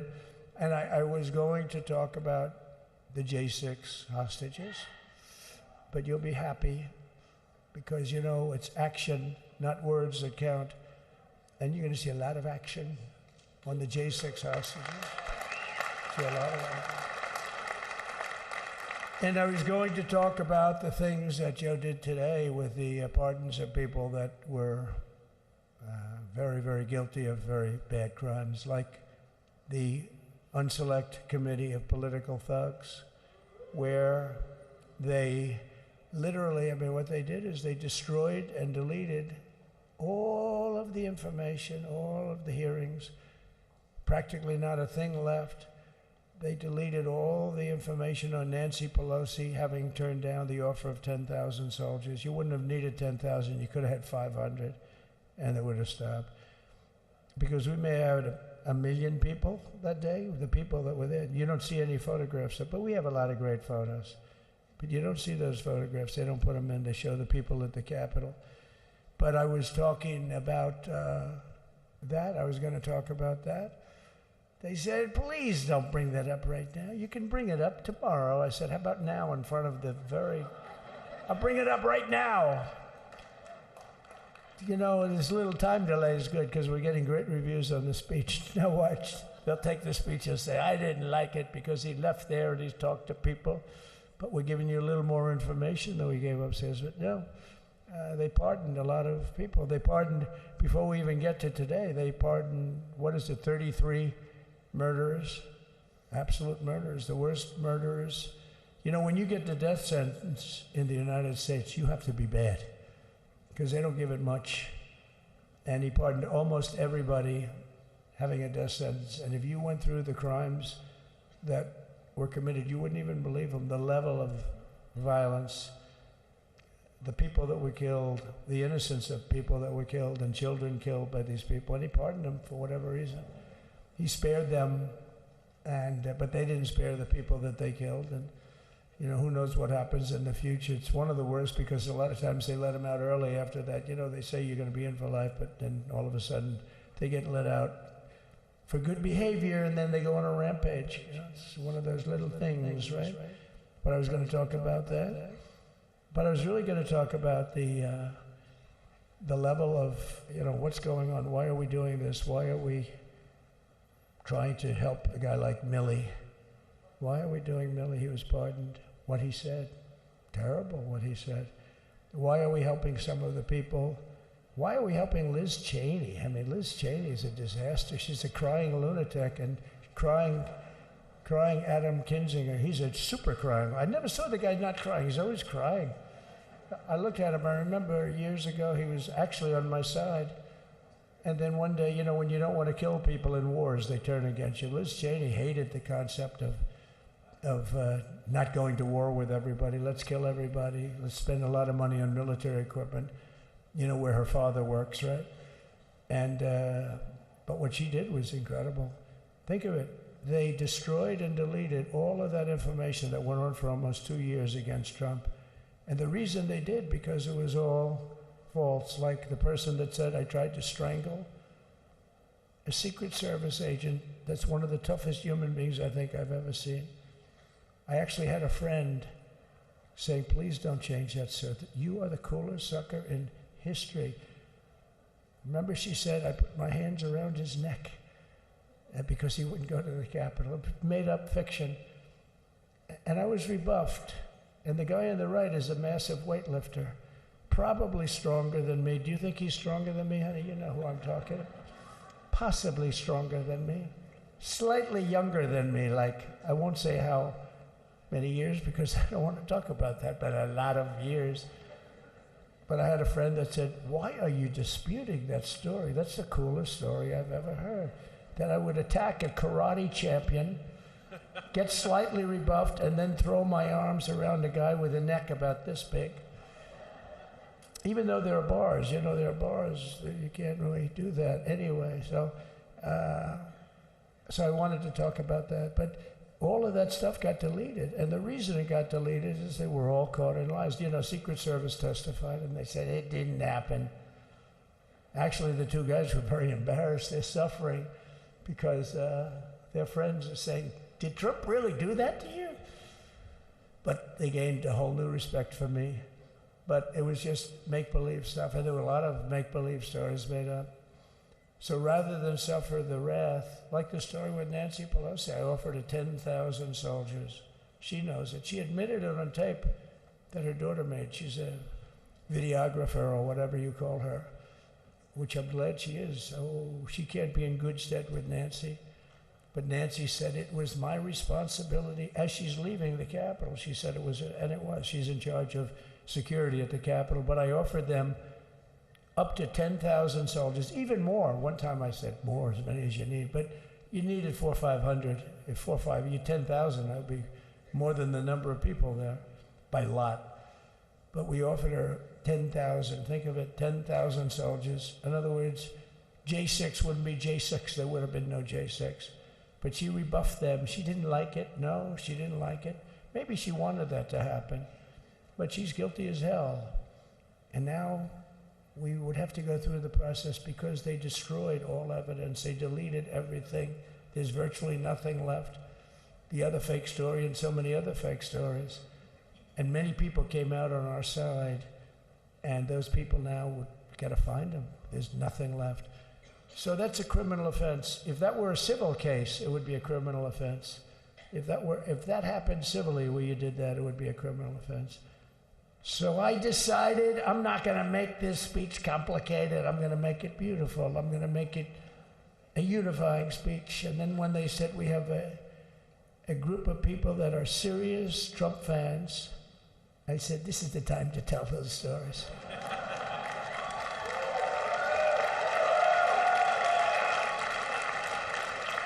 He knows. So anyway, but seriously, I'd like to, I think it was a tremendous success. I think we're very lucky we put it inside because it is really cold. We just went to the helicopter out of respect to something that's taken place for a long time. I guess it's as old as helicopters. You used to get into a stagecoach, now you get into a helicopter. Times change. But it's pretty old custom. And it's a beautiful custom, actually. It's a beautiful custom. I wish we could have had a better relationship. I wish we could have had a better relationship between Republicans and Democrats. I was with Senator Schumer. I said, Chuck, I think it's time we all start getting along a little bit because it doesn't make sense. I mean, we literally never get a Democrat vote. They never get a Republican vote, almost. And although there is a bill coming up very shortly that we have a lot of Democrat votes, right? That's going to be a very beautiful bill. We're going to have a deciding, I would say, within a week or so, I think. And it's going to be a very good bill. You all know what I'm talking about. So I just want to thank you all for being here. You have been our fans from day one. All these people all over. You've been our fans. This has been there's never been anything like it. There's never been anything like it. This has been a movement like no movement ever in history for probably any country, let alone this country. You know, if somebody's running for president, and if they go out and they announce they're going to Arizona, they're going to Nevada, they're going to someplace, if you have 200 or 300 people, that would be standard. Ronald Reagan would go out. I mean, outside of the last couple of days where people get a little excited, but even then you have a couple of thousand people. But if you're going to go someplace, any place, any one of the swing states, any one of the other states, I mean, how about the non-swing states? We won Alabama by 48 points. We won Tennessee by massive numbers. Wyoming, we won by numbers that are, nobody's ever seen numbers like that. And, you know, places like California, we did great, but when they send out like 38 million ballots, nobody knows where the hell they're sending them, and then they come pouring back, the whole thing. You know, they passed a law in California that if you work in an election bureau and if you so much as ask for a voter ID, if you say, sir, ma'am, could I please look at your voter ID? They have the right to put you in jail. You're a criminal. Can you believe that? There's only one reason that happens. They want to cheat. So they had it where voter ID wasn't accepted. But now if you even ask for it, this is seriously a bill that was just signed, passed in their legislature, and it was signed. And I think when we get things cleaned up and we get back to a little bit of normalcy, I'm going to ask the Speaker to really get involved, because I think we would have won the state of California, because, you know, if you look at my numbers with Hispanic, we're at 56%. And we won the Texas border that had never been won. As the governor said, he's doing a good job, the governor, by the way, of Texas. But as the governor said, it hasn't, oh, did I get lucky? Did I get lucky? Supposing I said, you know, he's not here, but the governor of Texas has done a terrible job. Wow, look at you. You mean we couldn't get you up in the front row? I tell you. Supposing I said, J.D., the governor of Texas, he's not doing his job. You heard what I said. See, I didn't know you were there. I said he's doing a great job. He's doing a phenomenal job. But now you're going to have a partner that's going to work with you. because you didn't have, not only didn't he have a partner, he had people selling the wall, right? We have a fence structure that we worked on, the governor worked on with me, and I didn't love it, to be honest with you. I wanted a nice precast concrete, 40, 50 feet high, like a beautiful, could have been a T-shape, Y-shape. I love construction. I wanted that sucker to go up maybe 50, 60 feet. It would have looked beautiful, a nice Y shape. And they said, the problem is, sir, they climbed that like a rabbit. I said, what do you mean? No way. And they brought some of these guys out. They climbed it like, and the other thing is you hit it with acid and the thing will disintegrate. They have things for concrete. So they needed very hardened steel, very special steel. And then they needed 7,000-pound concrete inside that steel, inside that steel. And then they have a rebar that's the toughest steel made. Very hard to cut. So this is why very little is cut. I mean, it's right. And then they put a anti-climb panel on top. I hated it. I said, it's so unattractive. And I said, why would that work? I don't believe it works. And I went to watch the Border Patrol, gave a display. We had actually 2 sets of climbers. The guys that climb up walls with drugs on their back, I mean, they got like 60, 70 pounds of drug, and they go as fast as you can walk. They go bip, bip, bip. Or we have Mount Everest type climbers. And honestly, the drug guys were much better. I couldn't believe it. The drug guys blew them away, right? But it's true, the anti-climb panel, they couldn't get around it. They just couldn't. You didn't have it.